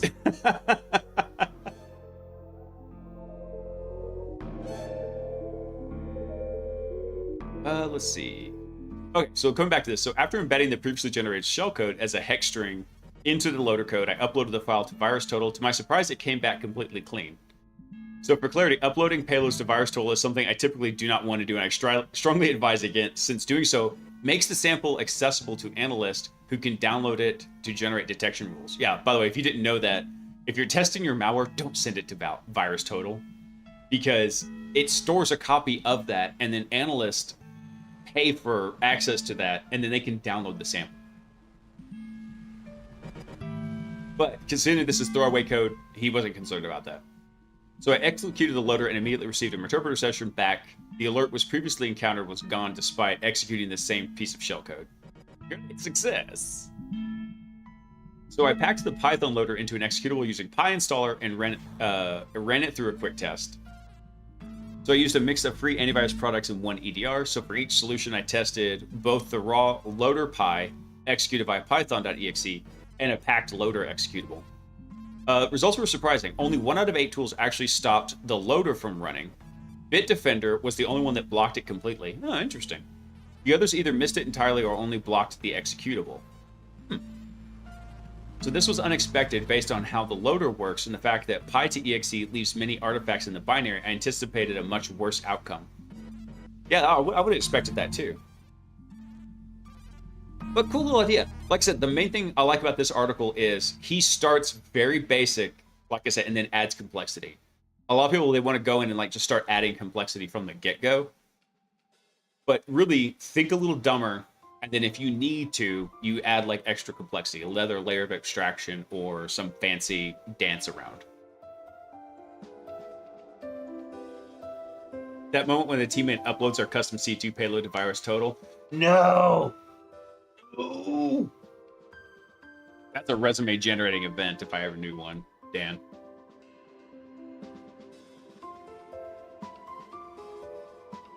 I've heard so many times that my malware is undetectable via VirusTotal. Yeah, not for long.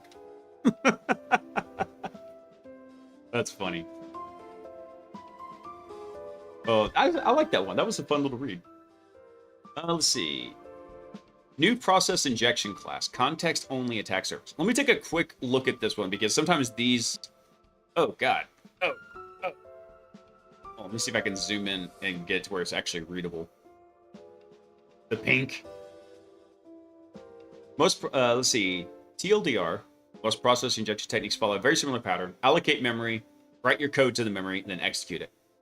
What if we skip allocation and writing entirely? What? Interesting. So by focusing on execution-only primitives, we found distinct approaches to inject shellcode without allocating or writing memory. What? That looks interesting. I'll tell you what, though. I need to go run to the bathroom, and then we'll pick this up here. So I'm going to do a 3-minute ad break, guys, over on Twitch, because it'll let us like be uninterrupted for an hour. So go grab a drink, stretch your legs out. We'll take a quick break. I'm going to go run to the bathroom, and then we'll read through this a little bit. It looks like it's just looking at the scroll wheel here. It looks like it's pretty deep. Hold on. Maybe I can fix this real quick. Hold on.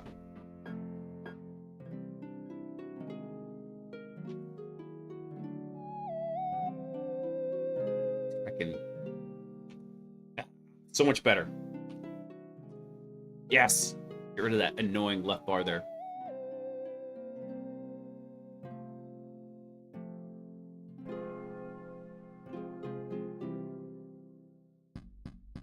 Let's see. I'm supposed to be making a VCSA resume, so that's more meaningful. Yeah, okay, man.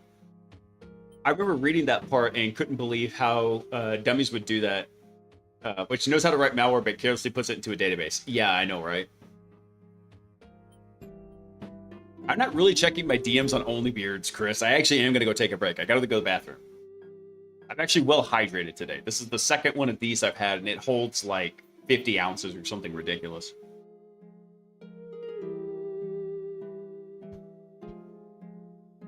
I just got a YouTube comment notification on a video saying AI will fully automate cybersecurity. I told them they have no idea what they're talking about. That's true, Gunslinger. They do have zero idea what they're talking about.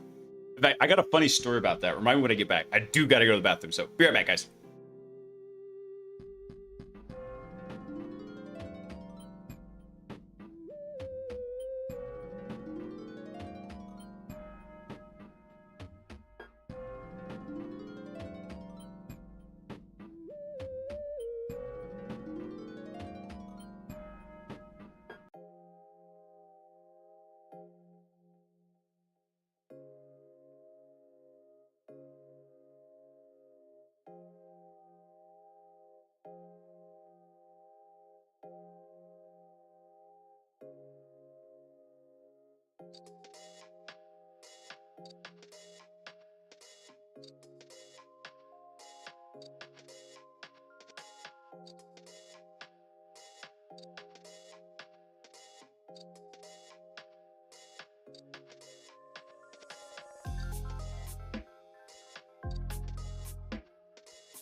All right, I'm back.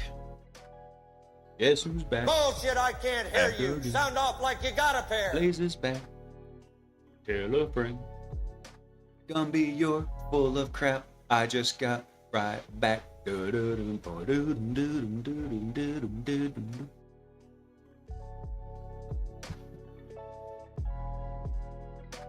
wasn't pooping, Gumby. By the way, Gumby, just for you degenerates in here that are like, every time I step away from the computer, I'm pooping, I added that. For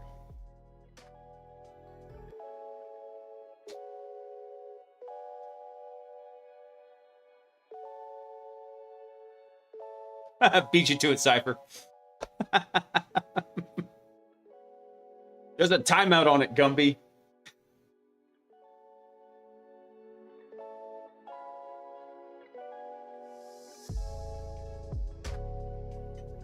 Yeah, especially with all the vibe coding coming out, security is not going anywhere.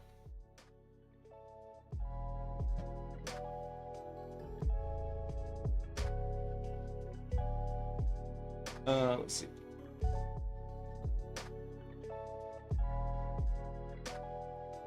Of course, the hidden cameras. No. Let's see. All right, let me see what these guys got going on here. So what they're saying is, looking like you might be able to skip the allocation process and just directly execute. So let's see. Our goal in this research was to test the lower bound. Can we trigger only an execution primitive, skipping both allocation and write primitives, yet still land malicious code on the target? Okay. So the idea started with the rumor that huge memory pages are always allocated and mapped as read, write, execute, even not specifically requesting those. Okay. So it raised a question: would security tools treat this differently from a typical read, write, execute allocation? So what they're saying here is memory pages, sections of memory, they have read, write, and execute permissions, just like any file on a Linux system, right? So typically, allocating memory as a read, write, execute is a big red flag to endpoint detection systems, AV, whatever you want to call it. So what you'll typically do is you'll actually allocate it as read and write, which is very normal. You'll copy your shell code in there, and then later you might change it to write, execute, or read, write, execute. Add the execute later on it, and then you go execute it whenever you do that. So what they're saying here is that if they can get something that automatically does this for you, and you're not requesting it explicitly, does the AV treat it differently? So if that's the case, skipping the allocation part of the chain could bypass part of the usual detection logic. Now that's possible. What about skipping the data injection step too? So if the bytes we need are already alive inside the target, we not actually have to write anything new at all. Okay. So the idea here is, if we already have a valid addressable data inside the target process, could we take the classic DLL injection, the load library method, and simply point to an existing data within the target process? Shut up, baby. I know it. What if Showdown would pick up Blaise's beard cam? I don't know. Actually, that'd be pretty awesome. I can't hear you. Sound off like you got a pair. Gumby, you're full of crap. Bad gum. Bad. I guess actually the closest thing I'm going to have to a beard cam is when I get my new... I got to get a new motocross helmet because my old one cracked. Get my money's worth out of that thing. But they make a GoPro attachment for the chin of the camera, of the helmet. So I guess that would technically be like a beard cam.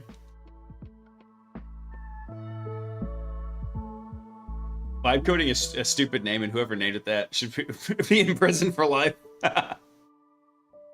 Just vibe it. All right, so let's see here. So why load library? Let's see. It automatically appends a DLL to whatever string pointer it receives to resolve the usual DLL search order.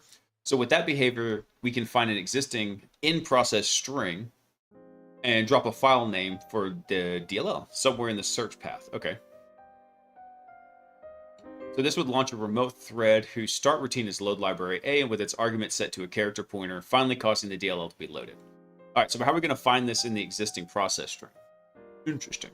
So when Windows maps file-backed sections, like the NT DLL, into multiple user mode processes, the sections are backed by the same physical memory. Each process merely receives its own virtual address view. So basically what it's doing is you have one copy in memory, but it just appears to look like it's at a different address for each process. It's called virtual addressing. Let's see, copy on write protects shared memory regions until a process attempts to modify them. At that point, the kernel creates a private copy of the page to ensure the process does not alter memory that's shared across all processes in the system. And since Windows Vista, ASLR's address space layout randomization randomizes the base address at every startup. System DLLs are loaded at a constant base address across all processes to optimize relocation performance. So let's see. So as a result, an offset like NTDLL 0x4 should point to the same bytes in all the processes. So then we can locate a pointer to a character locally and reuse the address when calling load library A. Many convenient string literals live in NTDLL, which is loaded by all processes, so we chose to use 0 for our case.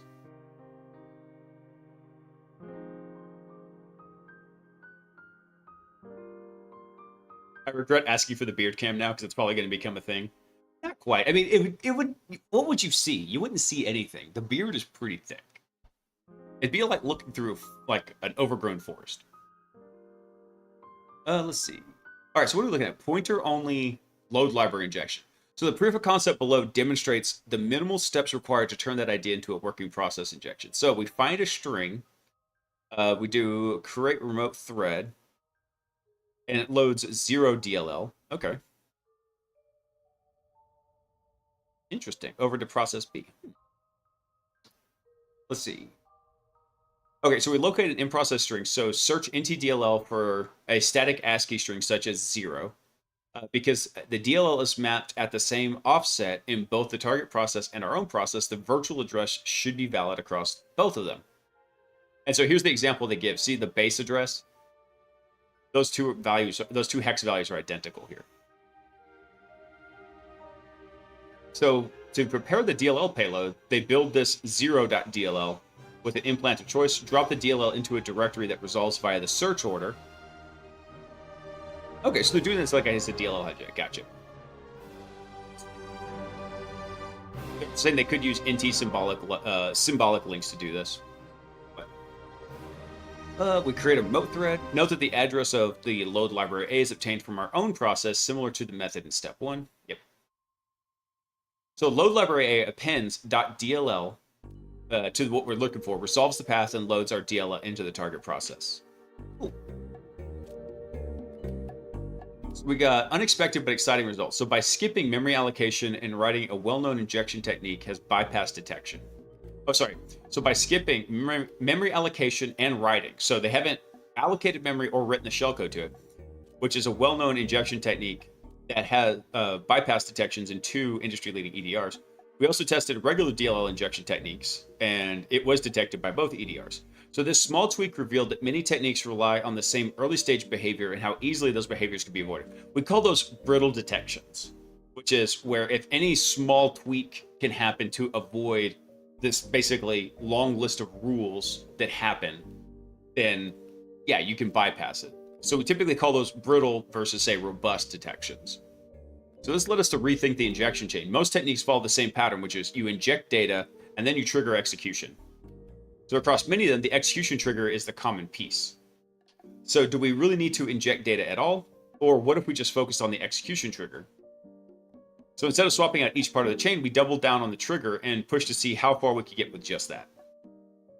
I like this. Unfortunately, this is a pretty long read, and I like what they're doing here.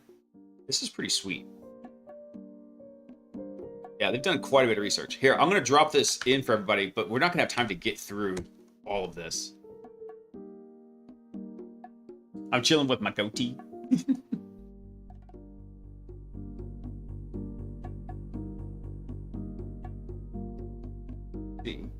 Oh, you told me to remind you about the story where you're going to tell about the fully automated cybersecurity. Oh,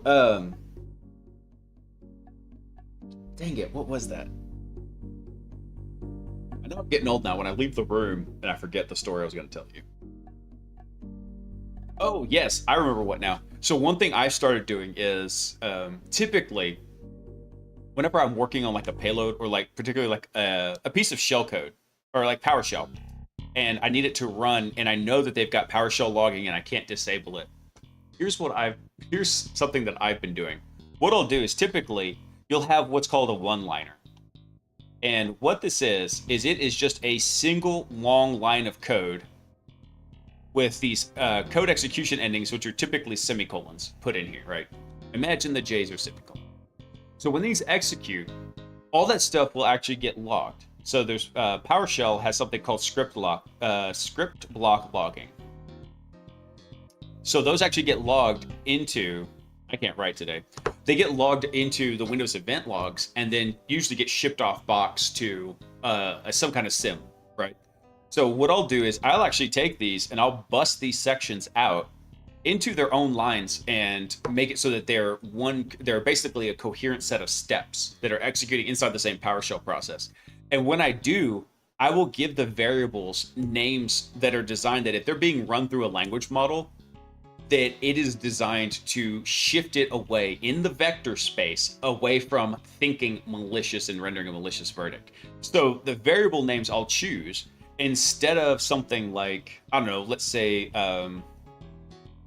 instead of what's a good example?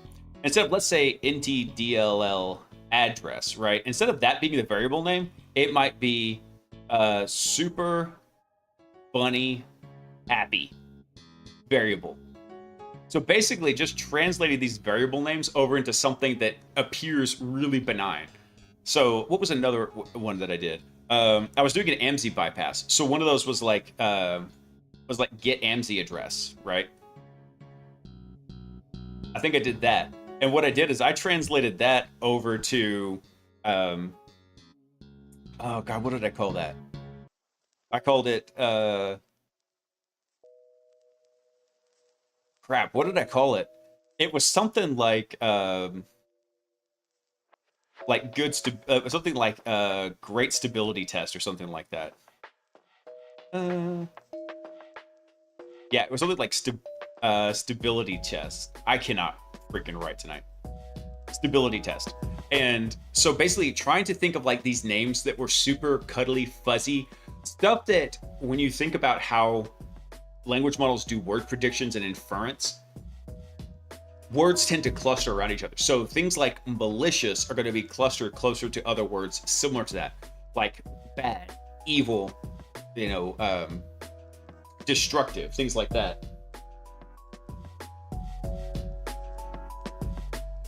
These.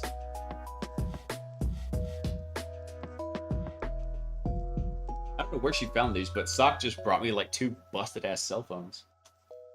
But anyway, what the idea here is that if they're running this script, or I've got it kind of obfuscated but still running each of the lines, and they're logging this stuff, it's going to bust it out not only temporally, right? Because I'm not running the entire script in one go. I might run this and then wait a bit, and then run this one and wait a bit. But if it ever does piece this all back together, it should look really legit. And it should be happy, fuzzy, totally not malicious when it starts looking at what's happening in the vector space of it. There's a fluffy comedian. He is fluffy.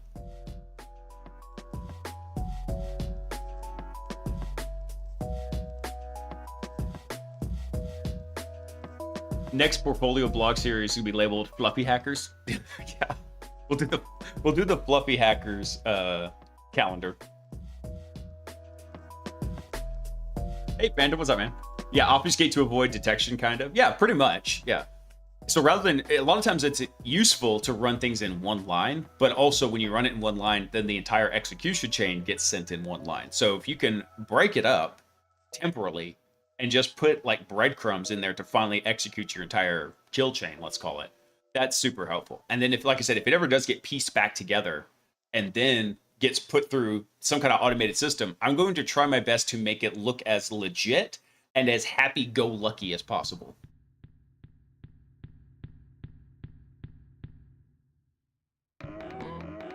Fluffies with attitudes, fluffy tools. Yeah, right. I really like this idea. I want to leave this page up for me to read later. It's just too long to go through this. I love the idea though. Let's see. Oh, actually, hold on. Did they publish a GitHub on this? They did. Redirect thread. So this tool explores various techniques for remote code execution and thread manipulation on Windows. Let's see. Originating from the context struct. Nice. Very cool. Yeah. Yeah, I'll drop this in the chat too. This is that's the actual tool they released over on GitHub. I want to play with that later. Let's see. So let's look at the last bit here. Tools and exploits. Ludus Adaptix C2, an Ansible role that'll install the Adaptix C2 server and or client on a Debian-based host. Nice. I actually am not familiar with Adaptix. Let's see, they give any... Oh wait, Adaptix is fairly new if I remember right.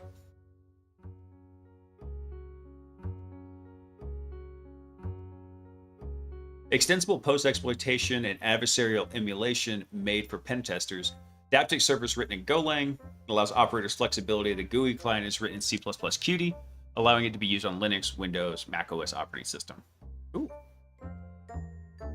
I mean, I think it's pretty neat. I probably should go play around with it, even though I'm still I just really like Mythic a lot. The more I play with it and the more I talk to Cody about it, I just like it a ton. But this is handy. I do love seeing these Ludus rolls. Actually, I probably should go look at this because there's some stuff in Ludus that I want to do. Hey, Oni, what's up, man? We're just going over the news, dude. Certified fluffy finger guns. I'm trying to get less fluffy. I've gotten back into using the cold tub regularly, and that has actually helped because, to be honest, with all the stress and everything that's been happening in my personal life, sometimes my freaking heart feels like it's trying to pump 80 weight oil. So I was like, I'll go get in the cold tub. I'm getting back up to where I can be in there for about 3 minutes now because the cold tub's like 40 degrees. It's pretty cold. And it's not quite ice bath, right? But it's as best as I can get it with the electric pump. And that really does help, like, get my heart to chill out.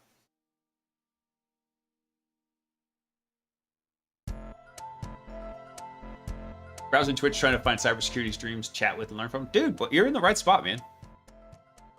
I'm all about helping folks out and teaching and answering questions. I love it.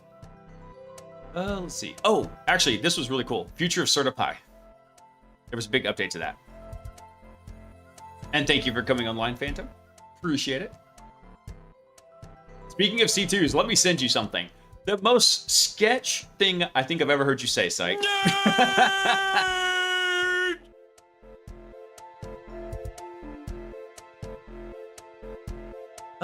Let's see. Yeah, so let's see what he said here, because I saw this, but I have not read over it. CertiPy has been quiet for a while, but not forgotten. So after 2 years without active maintenance, I'm happy to say changes are coming. I'm releasing CertiPy version 5. So it's been 2 years since I last actively maintained CertiPy. A lot's happened at that time, both personally and professionally. CertiPy fell into a long pause while other responsibilities and projects took priority. During that time, the number of open issues and pull requests steadily grew, eventually reaching a point where returning to them felt overwhelming. Life circumstances and personal projects and general lack of time meant CertiPy was placed on the back burner. I feel that, bro. I feel that so much. There's just never enough time. So since then, I've spent most of my free time working on another project in research, specifically a tool for assessing Microsoft Cloud security, which has taken nearly all my available time and energy outside of my day job. CertiPy, on the other hand, was left as it was, a tool that had grown far beyond what I originally imagined and without maintenance to match it. Still, the community around CertiPy never went away. People continue to use it, contribute code, report issues, and help others. Sometimes I'm genuinely grateful, or something I'm genuinely grateful for. Genuinely. Whether through a pull request, a commit, or simply pointing someone in the right direction, your contributions have made a real impact. Sponsorship has also meant a lot, not just financial support, but as a sign that the work is valued. Most of those funds go toward lab infrastructure and licensing testing and research time. Let's see. Special thanks to these guys for their continued support. Let's see. So when I first released CertiPy 4 years ago, it was just a personal side project I built from my own day-to-day work in offensive security. I shared it because I thought others might find it useful. I never expected to be widely adopted, let alone become a core tool, not only for penetration testers and red teamers, but also auditors and defenders. So as the project gained traction, expectations changed. When I started, what I started as a tool I maintained for myself became one that others depended on. So that shift was rewarding, but also difficult. New features requests and bug reports, incomplete pull requests, and low-effort issue submissions became the norm, and managing all of it without dedicated time or help eventually felt like a second job. Many issues lacked necessary context for reproducible steps. Several pull requests were submitted without proper testing, or didn't follow the code quality standards of the repository. As more piled up, the energy required to work through them increased. At some point, progress ground to a halt. Not for a lack of care, but just for lack of care, but simply due to the capacity. All right, so what's behind the release? With CertiPy version 5, I made the time to return to the project. This release reflects renewed effort to bring it up to date, not only by addressing existing backlog of issues and contributions, but by improving the foundation of the tool itself. In this release, roughly 55 open issues and 40 pull requests have been reviewed and addressed. Whew. That process involved reproducing bugs, rewriting or testing code, and making judgment calls on which features to retain, rewrite, or retire. Over the life of the project, more than 170 issues and 80 pull requests have required similar triage and maintenance. Damn, that's a lot of work. So alongside this, much of the code base has been refactored for clarity and maintainability. Type hints have been added, edge cases handled more consistently, and overall structure is improved. Very cool. And we have a new wiki. Nice. Wiki includes background on Active Directory certificate services and how it fits into a rural environment, explanations of the techniques, usage guidance for Certify itself, additional techniques. And I'll tell you this, actually, this was pretty cool about the techniques and escalation paths, because a lot of times I would forget what the different escalation paths were, and I would go look them up by the explanation that was actually in the Certify README file, because they had a really good explanation and layout of it. It was nice. Let's see. No major version bump without new escalations. Certify v5 introduced support for escalations 13 and 15, and a new escalation technique, 16, published as part of this release. It also includes support for post-exploitation of escalation 12 and 14. So while these two cannot be directly detected or exploited by Certify, the tool assists in follow-up actions once they're exploited. Escalation 12 requires code execution on the target. Escalation 14 is best identified through Bloodhound and exploiting manually via LDAP. Sweet.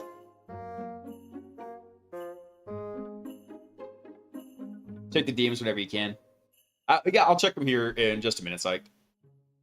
Actually, hang on. Let's see what you said. Yep, what I thought. Psych just sent me a payload. Yep. Oh yeah, the C2 matrix. That's a fun little project. In fact, right here. Where is it? There it is. That's my baby. Long time ago. Unfortunately, it hasn't really been updated. It was released in 2020, and unfortunately, it's in a really rough spot. And it had to do with actually just the interface. The backend code worked great, but a little bit of inside baseball. The guys really wanted the interface to look sweet, so I built the initial interface and the plugins and connected to it, and then they brought in somebody who was a professional front-end developer, and she was very good. However, she did not understand what was happening with the way it was interacting with the server, and so eventually it just kind of got busted. I feel bad about that because I liked that project. At the same time, eventually I just decided I didn't want to devote any more time to it.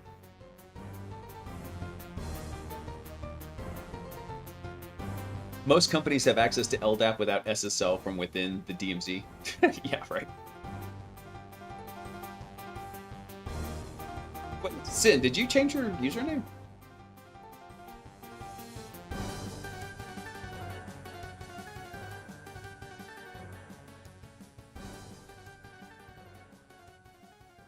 I'm so confused. This thing for some reason isn't updating properly. Here. Another language, go. There's another fella here in chat named Sinbleed. That's what I'm like. They're very similar. Hold on. I love that Gumby's first message of the day when he popped into chat was, he's pooping.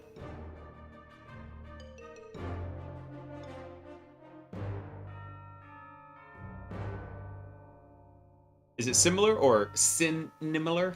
Dang it, Chris. That's a horrible pun. All right, let's see.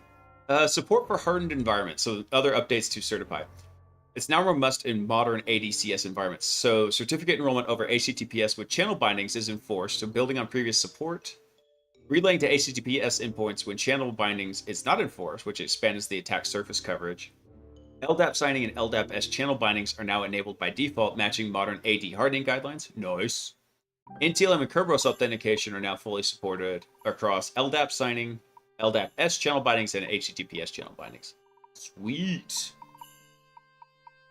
Let's see. Improved detection and accuracy.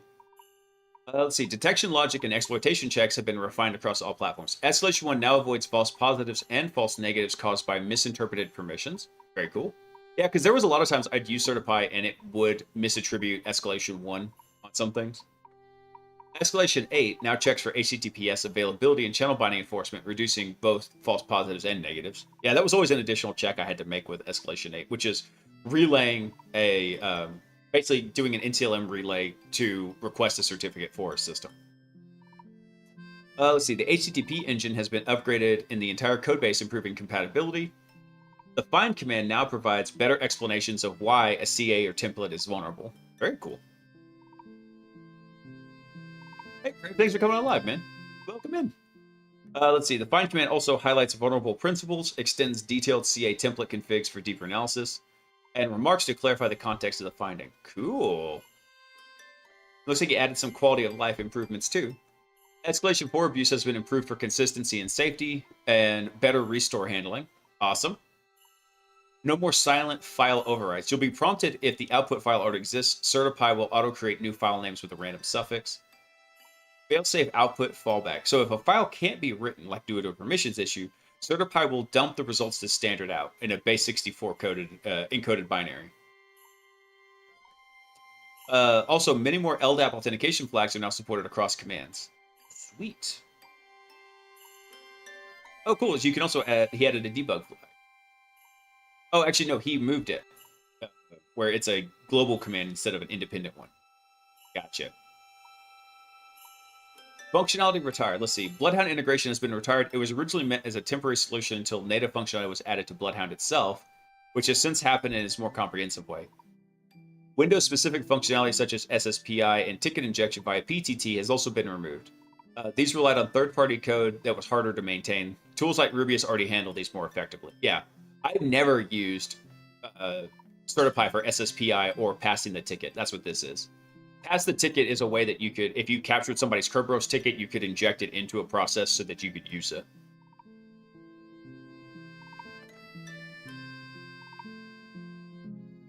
I'm just impressed by the brilliant people around me, and the road to landing a job seems like it just gets longer and longer. It can be a long road, man. The first job is the hardest one to hit. That's just the way it goes. But that's pretty awesome. So if he's not doing Bloodhound output now, that's a bit rough because a lot of people relied on this for getting that Bloodhound execution.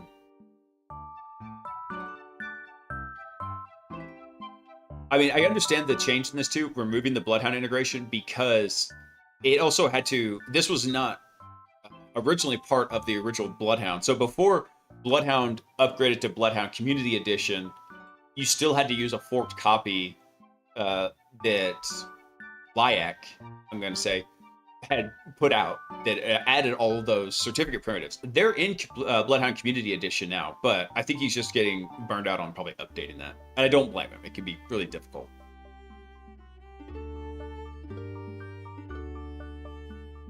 Shout out to my boy Rubius. You're my boy Rubius. I do like Rubius. Let's see.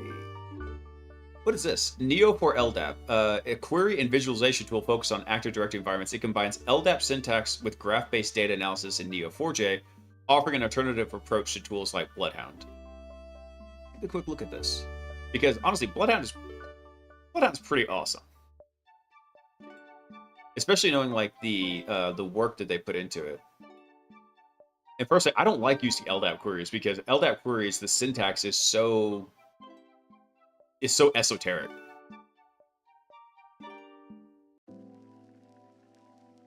Plus, once you actually really get used to how, let me zoom in on this. So,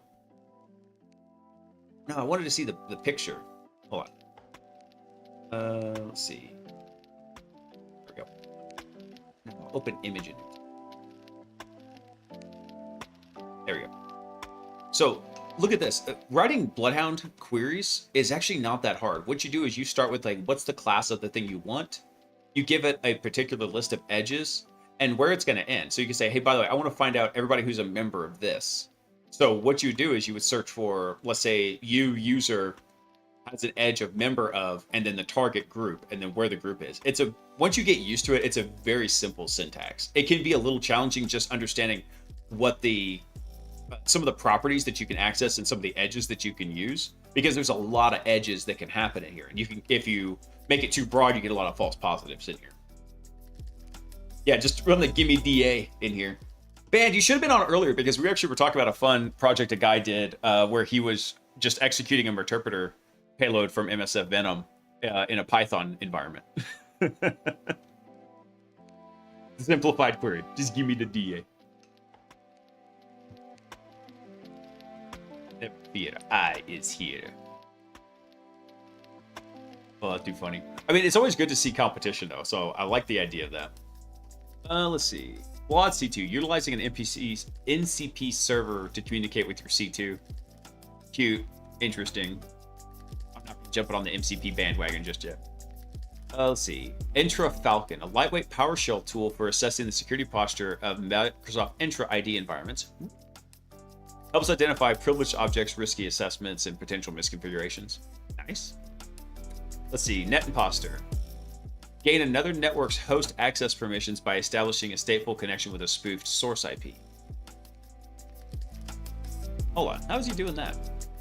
Source IP spoofing is always a bit of a trick because of the way just TCP works.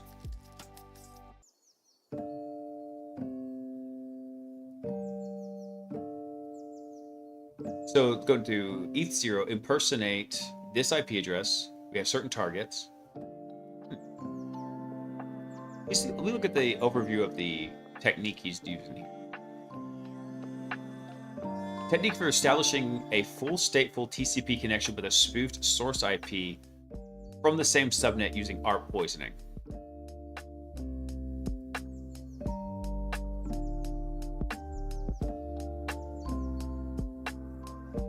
All right, neat implementation, not really that neat of a execution because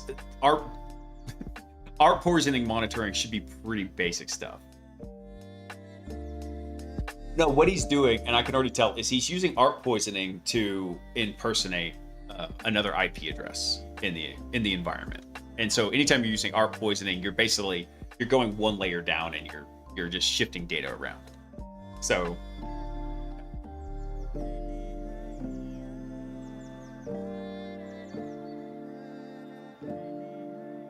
wait, what about Caffeine? What about a CVE 2025 one? Oh, this one right here. Escape macOS sandbox using remote view services.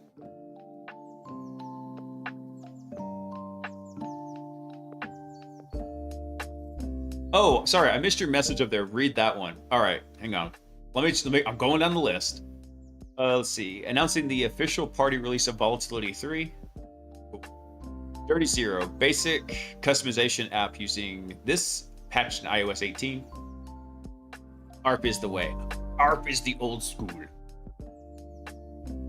Oh wait, this is the proof of concept.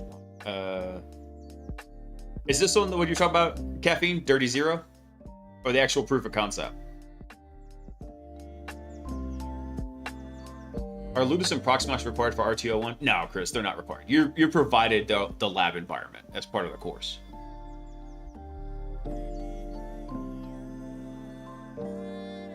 I've been bugging you on sandbox escapes. I know you have, man.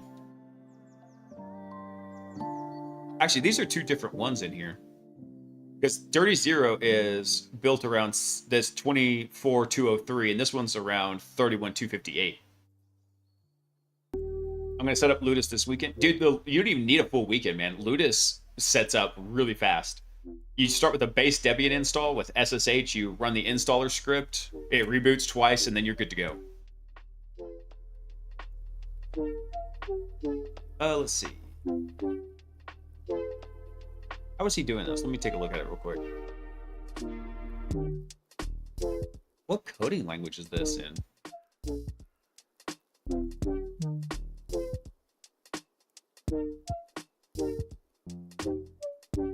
Oh, this is written in X. Oh, dude. Well, yeah, because it's for Mac, so no wonder it's written in Xcode. Yeah, it's written in Objective-C. Ugh. It's written in HTML. Dude, you know what? You know what? Did I show you that the ant bite on my finger has healed up? Caffeine?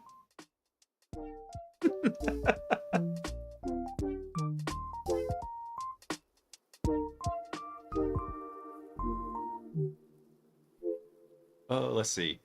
I would go through and read that, but actually I'm not very familiar with Objective-C, Bullshit, let I alone how can't they're hear escaping you. that. Sound off like you got a pair. It actually was, dude, because like, we had some pretty wicked fire ants here in Texas, and and actually it bubbled up. Like I actually had like a big blister right there from it. Little turd.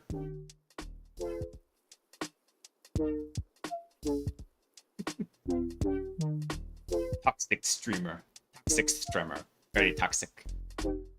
Let's see.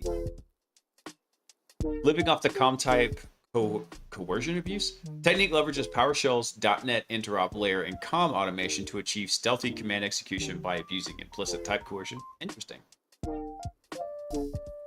Power Dawdler. Persists like daughter. I don't know what daughter is. I almost said like diddler. Post-exploitation persistence utility designed to stealthily embed execution commands into existing scripts on the host. Leveraging files that are frequently accessed but rarely modified, it targets high likelihood execution vectors with minimal detection risk. It's a bold statement. Minimum detection risk. So traditional persistence methods like run register keys are often monitored and flagged by EDRs. Power Daughter takes a novel approach, hunts for existing scripts on disk, prioritizes those that have been accessed recently and have been modified recently. Okay. I like the idea. Daughter hunt. So this is a PowerShell script. Yeah. Interesting. I like the idea of it. And that is a cool idea for persistence. But also, there was a discussion that came up on X. I can find it quick.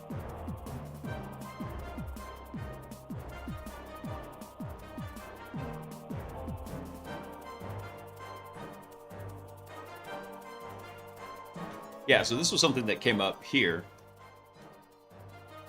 And something everybody should be aware of. It's like, serious question. For all the collective genius minds in InfoSec, who's actually responsible for cleanup after a red team op? Me, a mid-exfil deleting payloads like a janitor with the C2, or is it someone else's job? And I flat out said it. It's the red team's job. If the red team is dropping payloads, it's your job to clean up after yourself. Take the Boy Scout tactic. You leave the place cleaner than when you left it. Or as clean, really. You're not going to go clean up other stuff in the environment. But, yeah, there are scenarios where you can't clean up all the payloads or some of the settings that you changed. Caution. A virus has been detected. Hack_smarter virus detected in the network. Hey, Tyler, type cookie! Type cookie! What's up? Dude, actually, I was talking about you earlier because we were looking at some of the stuff up on Simply Cyber Academy, and I was plugging your course on there, your AWS course. Welcome in, Raiders. What's going on, everybody? Happy, what the hell's today? Tuesday.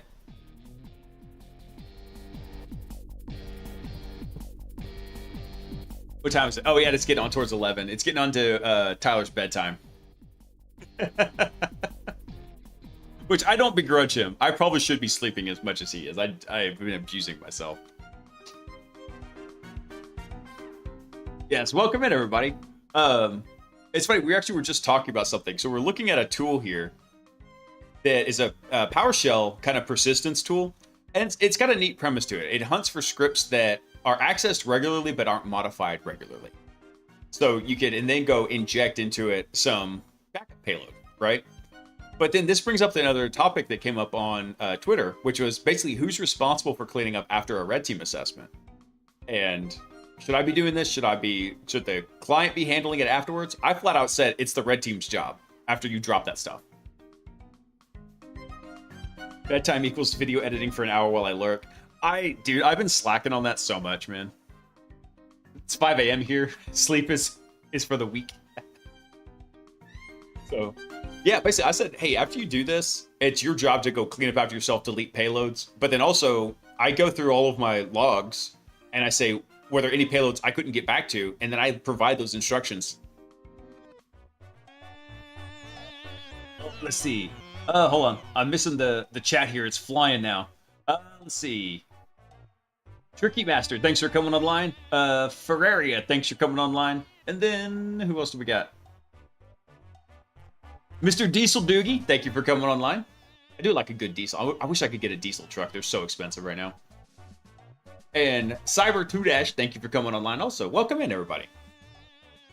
But yeah, this is a very hard stance that I have, and I don't regret it at all.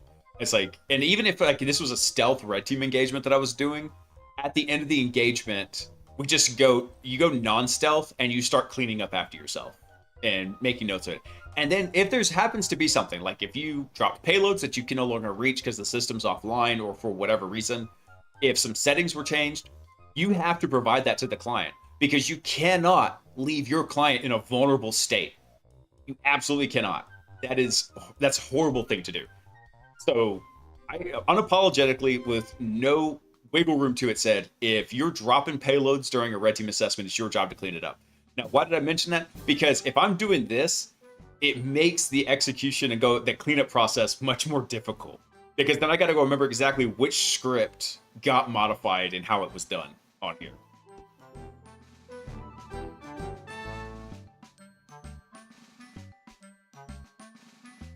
Join the Only Beers Club. Lots of interesting content.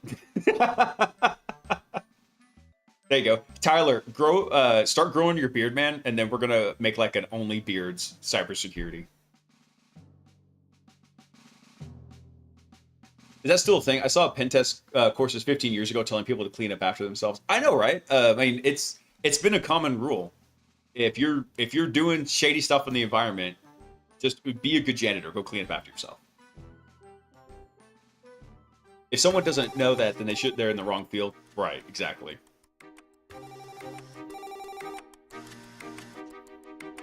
Oh, I missed it over here. Chowtrix and Strong Ship. Thanks for coming online, y'all. Appreciate it. Happy Tuesday, everyone. By the way, for all the new folks that just came in on the Hack Smarter raid, my name is Blaise. I am a professional cyber hood rat. I do red team stuff for a living, and this is what I like doing. It's a lot of fun.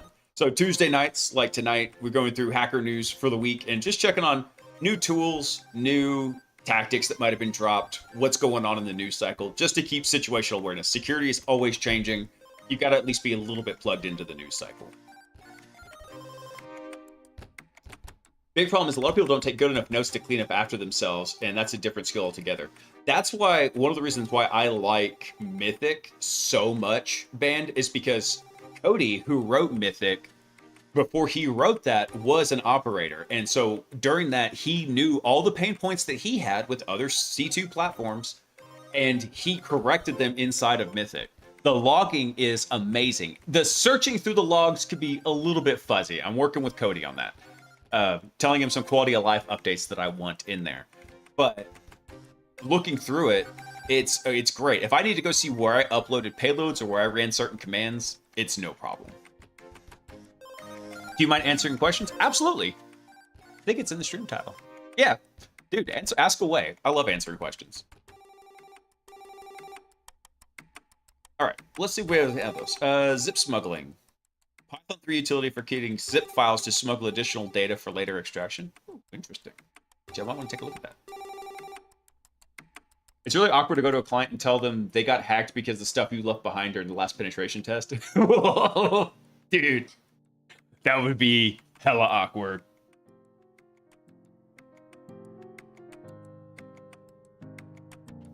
Hey, Sin, what's up, man? Might be old new, but have you taken a look at GPT 4.1 prompting guide? I have not, actually. I probably should, though, because I think we're going to have to overhaul a couple of the prompts over in Hackbot, but I've been putting that off, honestly. We're just kind of building the prompts on the fly. And then, because we had an issue with Hackbot where it was returning erroneous, extraneous data. So one thing we did on Sunday night is we actually stripped out where it wasn't returning the full data set. It was just returning the key pieces of data that we needed, that it usually got right, and then extrapolating that to like a stub object that we could use.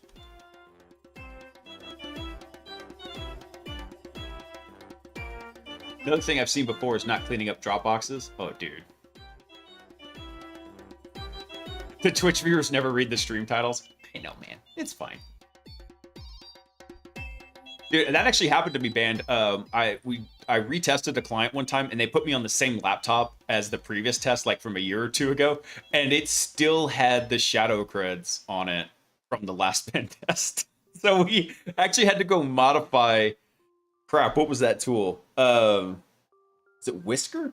I forget, but we had to modify the tool to whenever we were doing something. No, it was NTLM Relay X. We actually had to go modify NTLM Relay X so that we could nuke out the shadow creds to then run NTLM Relay X again to put in the shadow creds. Hey Noom, what's up, man? What are we hacking? We're hacking the news today, 0 days.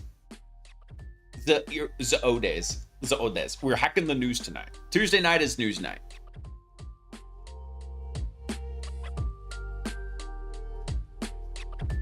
Let's see here.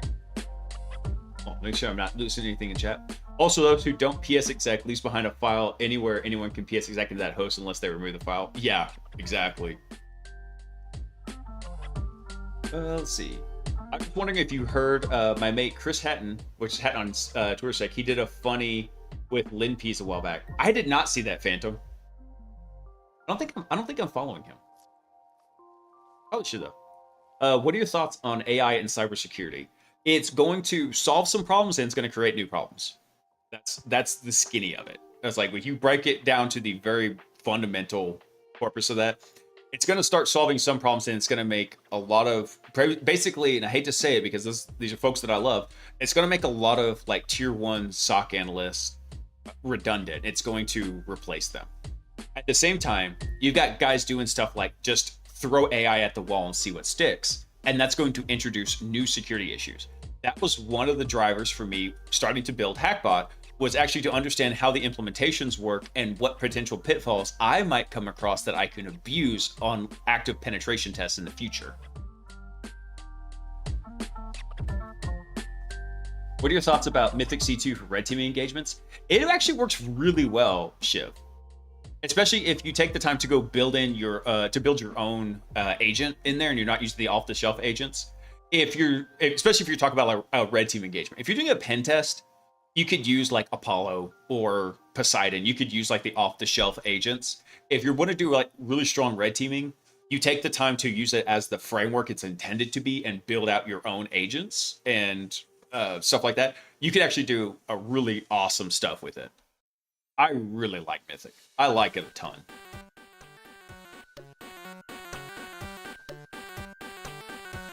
Oh, the bad thing is when they use the Dropbox and it's sent from one client to another and they didn't clean up after the previous engagement. Oh, that is rough. I'm currently studying the OSEP or the OSCP? Which one is that? All right, so 420S, I helped my family business instead of pursuing an IT, but now I'm in my 30s. I need a career. I've got an A+ and won first place in a security competition and got a trip to Washington, D.C. for the Nationals. Nice, dude. I'm passionate about computer security, and I also applied to a local security firm. Do you think I have a chance, or should I get the Sec Plus too? So considering if you've had a lot of experience, and you're already showing that you have what I call work product or body of work, that goes a long way. Especially you can tell them, it's like, hey, look, this is the place I'm at. A lot of times when you're working, getting your first position in security, doesn't matter if it's blue team or red team, and they know that you're coming in as a newbie, that's fine. They want to know, do you have the potential aptitude and the baseline that they can grow on top of that? At least that's the way I always looked at it. If I was hiring someone new, I wanted to make sure that they would be able to understand the new stuff as I presented it to them, and that they were going to be able to comprehend and ingest it and grow it as part of it. So, and also, just to tell you the flat out truth, dude, you're going to miss 100% of those shots. If you think, oh, I'm not good enough for it, I'm not going to be able to get it anyway, why even bother? Well, you've already failed at that point. You've already missed. So at least go for it. Because once you get that first position, that is the single hardest one to get, especially if you're moving into offensive security. In blue team, it's a little bit simpler. But once you get that first one, then you have a much simpler time staying in security. In fact, that's what I tell a lot of folks is your certifications are for getting you in the door, and then your work product is what keeps you there. I heard skinny, and now I know I'm not. Dude, you and me both, man. With all the stress from the last several months, I had gotten back up to like 240 pounds, so I've been working on getting back and cleaning up my eating, getting back on the carnivore.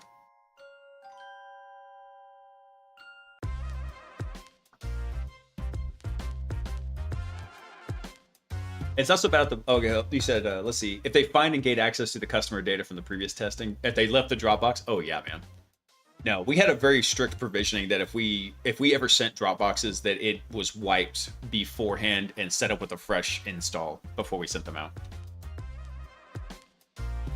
I'll explain a little bit best I can, but he bought linpeas.sh domain and hosted a version of it and some heartless logging data for presentation to show people will click on links that they don't trust. Oh, I did hear about that, Phantom. Yeah. That was hilarious. Yeah, because they're like, oh yeah, by the way, here's the linpeas website. Here's how you can just download it and run it. Golly, man. Dude. Yes, I did hear about that, Phantom. That was hilarious. Mythic is God tier. I will make sure and pass that note along to Cody. He and I talk pretty frequently. Very cool to hear about the Hackbot. So with AI coming into the picture more and more, the future of entry-level cybersecurity will cease to exist, which will create higher bar entry for cybersecurity, if I'm understanding correctly. Not necessarily. It depends. For the defense side, yeah, it's going to. On the offensive side, there is so much non-linear thinking. It's going to be very tricky. There are some places that actually are incorporating that and doing some interesting work with it. But at the same time, yeah, that is usually what happens with any new technological advancement is, unfortunately, it makes the lower level entry, it does raise the entry bar. It makes it a lot more difficult. Stuff that before a human could very easily process and a computer couldn't, basically it starts working its way up.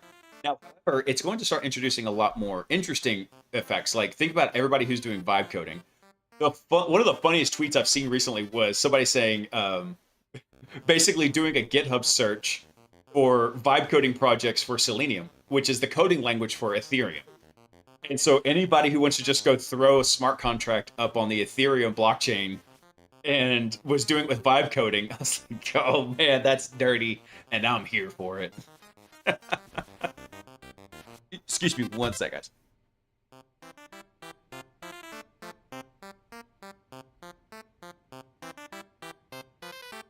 All right, I'm back. Carnivore or keto? Kind of more, a little bit of both. They call it like the ketovore sin, but I'm trying to stick more toward just carnivore. But thinking for breakfast, I usually have bulletproof coffee and eggs, and then I'll have usually some kind of meat with lunch, or maybe meat and cheese. Did I go poop? Not that fast, Oni. You missed the poop. Apparently it happened earlier in the stream.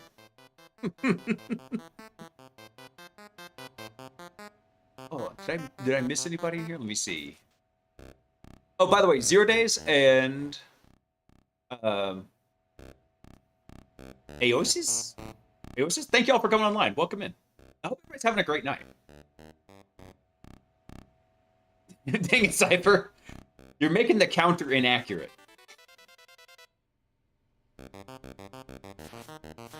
Let's see. Hold on, let me catch up with the chat. Let's see. It's almost at a new cost of a new Dropbox into some of the contracts versus the risk of it. That's what we did, Band, is we added because the Dropboxes were not very expensive, so we had a rider in there that basically said, here's the cost of the Dropbox. Right now I'm working on de-googling, built a custom Banana Pi 4 R4 router running OpenWRT, got Wirecard VPN set up with the DNS sinkhole, even got Docker running Home Assist, and just ordered a Pixel 7. I'm going to run Calyx OS on that. Nice, man. I like doing that's a fun exercise, dude. It's one of the big trade-offs, though. You're going to trade the convenience for the security. But I get that. Like, I have a DNS sinkhole at my house, too. I sinkhole a lot of stuff. All right, let me take a look at this tool quick. So this is called zip smuggling. So it creates a zip file that contains additional data embedded within the file structure. Extra data is not visible and does not display when the zip is examined or decompressed, but can be retrieved using PowerShell via a Windows shortcut link within the zip file. Oh, so are they putting like... Oh, I see. So I think what they're doing is they're hiding the data in the link file when they do this. Let's see. So this will produce a data zip file with the script folder, Transfer this zip file to a Windows machine, double-click the zip to extract it, and then click the shortcut contained within. The data you provided to smuggle will be retrieved from the zip file, saved to disk, and opened. How's it doing that, though? What are they doing? Data smuggled in place in between the data of the files contained within the archive and the archive's central directory, which serves as a table of contents to sort for the zip file. Oh, okay. They actually are embedding it into the zip format in here. So the central directory contains offsets of the files within the archive. So while our injected data is presented within the zip, it isn't tracked or indexed by the central directory and thus cannot be viewed or extracted. Ooh, nice. Although that's a pretty simple detection, though, because if you just look at the offsets and the offsets have gaps between them, like sizable gaps, that would be pretty simple to detect. But also, if nobody's detecting it, then nobody's detecting it. I like that idea. Okay. This was cooler than I expected it to be. Sorry, let me put that under the... Put that into the payload analysis and red team list. There we go.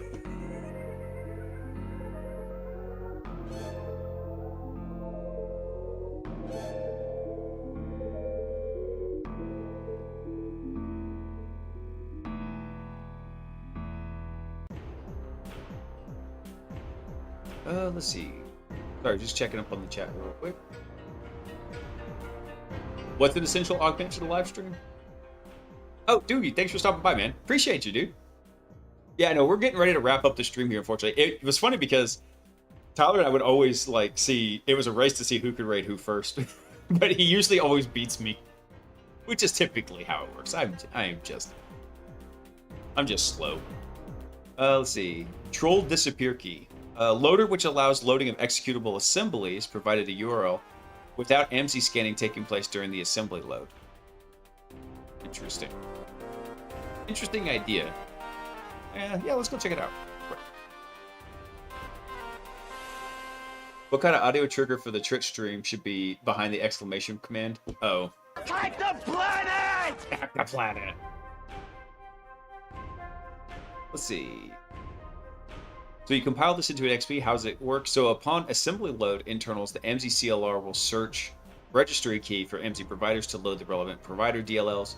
So we hook the reg query function, and when MZ tries to read from MZ providers, we overwrite the value. Okay. Ooh, I like that. And DefMe, thanks for coming online, man. Welcome in. Interesting. Who detected it? Does it say here? Ah, my scroll wheel's going crazy. 2 detections. I'm back, baby. Give Pro and Signet. I've never even heard of these two.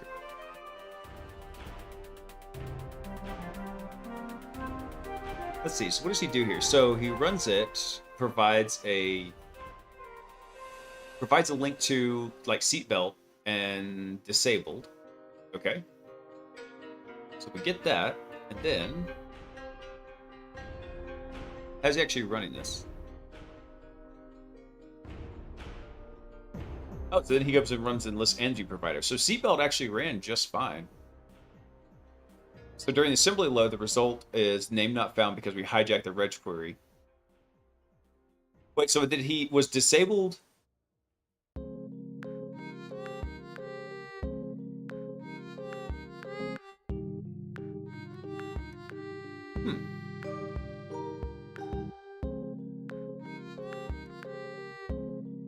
What is he saying here? Let me look at this real quick. Okay, so it's just basically what your arguments are for it. So for example, from Sharp Collection, he loads seatbelt and then runs MZ providers. Okay. Probably just generic hook detections. Yeah.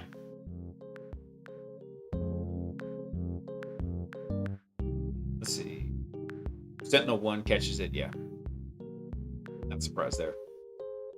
And of course, CrowdStrike caps it. Yeah, I'd be really surprised that like if you're hooking those MG functions that it wouldn't be detected. Interesting idea though. Except it's a little bit noisy whenever you're loading things from a URL like that, because then you're adding a little bit more layers of complexity in the environment to get caught. Let's see. Lockbit panel database. Repo of the SQL database from the Lockbit panel that had been hacked. Oh, nice. Let's see. What is this? Table Cruncher. Lightweight, powerful CSV editor for Mac OS. Cool. Even though I was doing that with VS Code on Mac, but I mean, cool. Let's see. Link Smuggler. Python script for creating link shortcut files with embedded encoded data and packing them into zip archives. I think I've seen this one.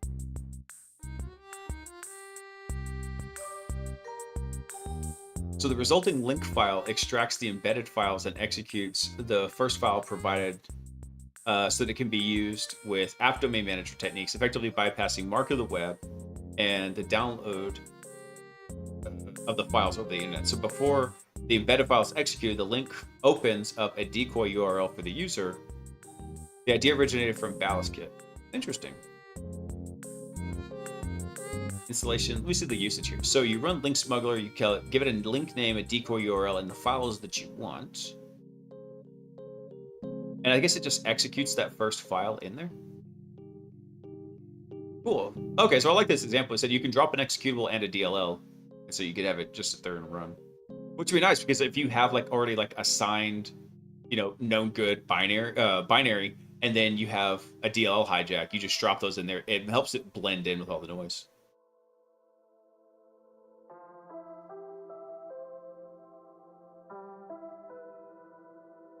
They're both Russian, I believe, but never mind. Cynet's from Boston. Gotcha. I like this. This is awesome. Let's see. Anything else in here? Nope. I think that reaches us at the end of the news for today.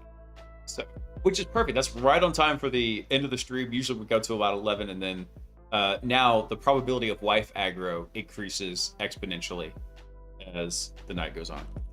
So let's see. Is anybody else over on InfoSec streams? Nope. I'm not even on InfoSec streams. Dang it. I gotta tell GoPro to reset the server because it keeps not even knowing that I'm on. The Domino's is almost here. Nice. One sec. Let's go see who we might be able to go raid out to. By the way, if you have raid suggestions, feel free to shout them out. Let's see who's over in. Let's start with Science and Tech. Let's see who we've got here.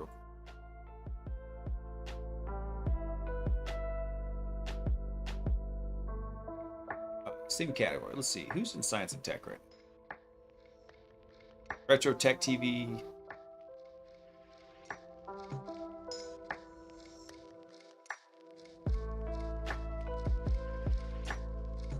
Who's this person? What's she working on? Arithia.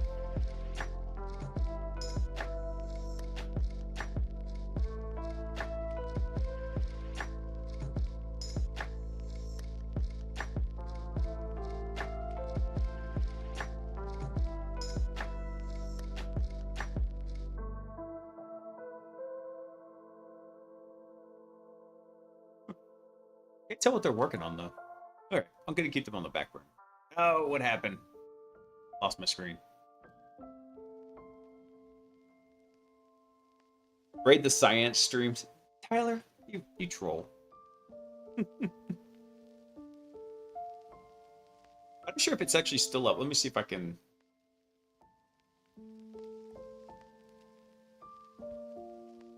Let's see. Oh no, it's not going to be on because I forgot.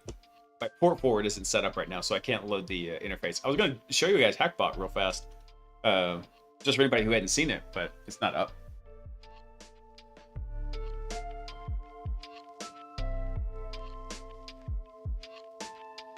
I do like the beard. Yeah. What's funny is the beard actually happened by accident. There was a point about the time my younger son was born, codename Honey Badger, and when he was born, I was working like 16, 18-hour days. It was something nuts. And I was working from home, so shaving just went like completely out the window. And I would sleep like an hour here, 2 hours there, like literally on my office floor in here. And as my beard started getting longer, I used to keep it pretty trimmed. One day, before he became Honey Badger, when he was just APT, the Advanced Persistent Toddler, he just reached up and started like rubbing his fingers through my beard and like tugging on it a little bit and just had the biggest laugh about it. And So after that point, I was like, well, crap, now I can't really trim it. And it's just been growing ever since. So this is about 3 years worth of growth. It was by accident, psyched. I did not intend it. It happened because I was working so much, and then my younger son thought it was hilarious. Now both my kids think it's hysterical. For real, science is fun to watch. All right, let me go look at them real quick, because I've never actually paid much attention to them. Hang on. Let's see, where's science?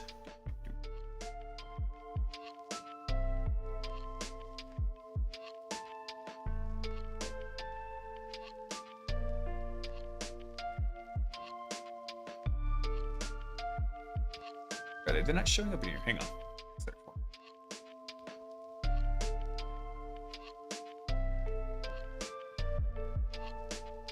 Oh, science. Okay.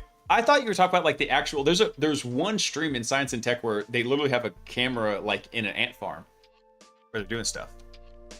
Okay. No, we will totally go raid science. Okay. I didn't realize who you were talking about, Tyler. Yes. Good call. All right. We'll kick that off right now. All right, everyone. Unfortunately, that's where I got to end it before the wife comes in and starts beating me thoroughly about the head and shoulders. But thanks everybody for coming in. I super appreciate it. Next stream will be Saturday. We'll pick up with working some more on Hackbot. We're going to try and get the exploitation agent working, which is going to be a massive pain. It's going to be the single hardest agent, but you know what? I'm here for it. We're going to have fun.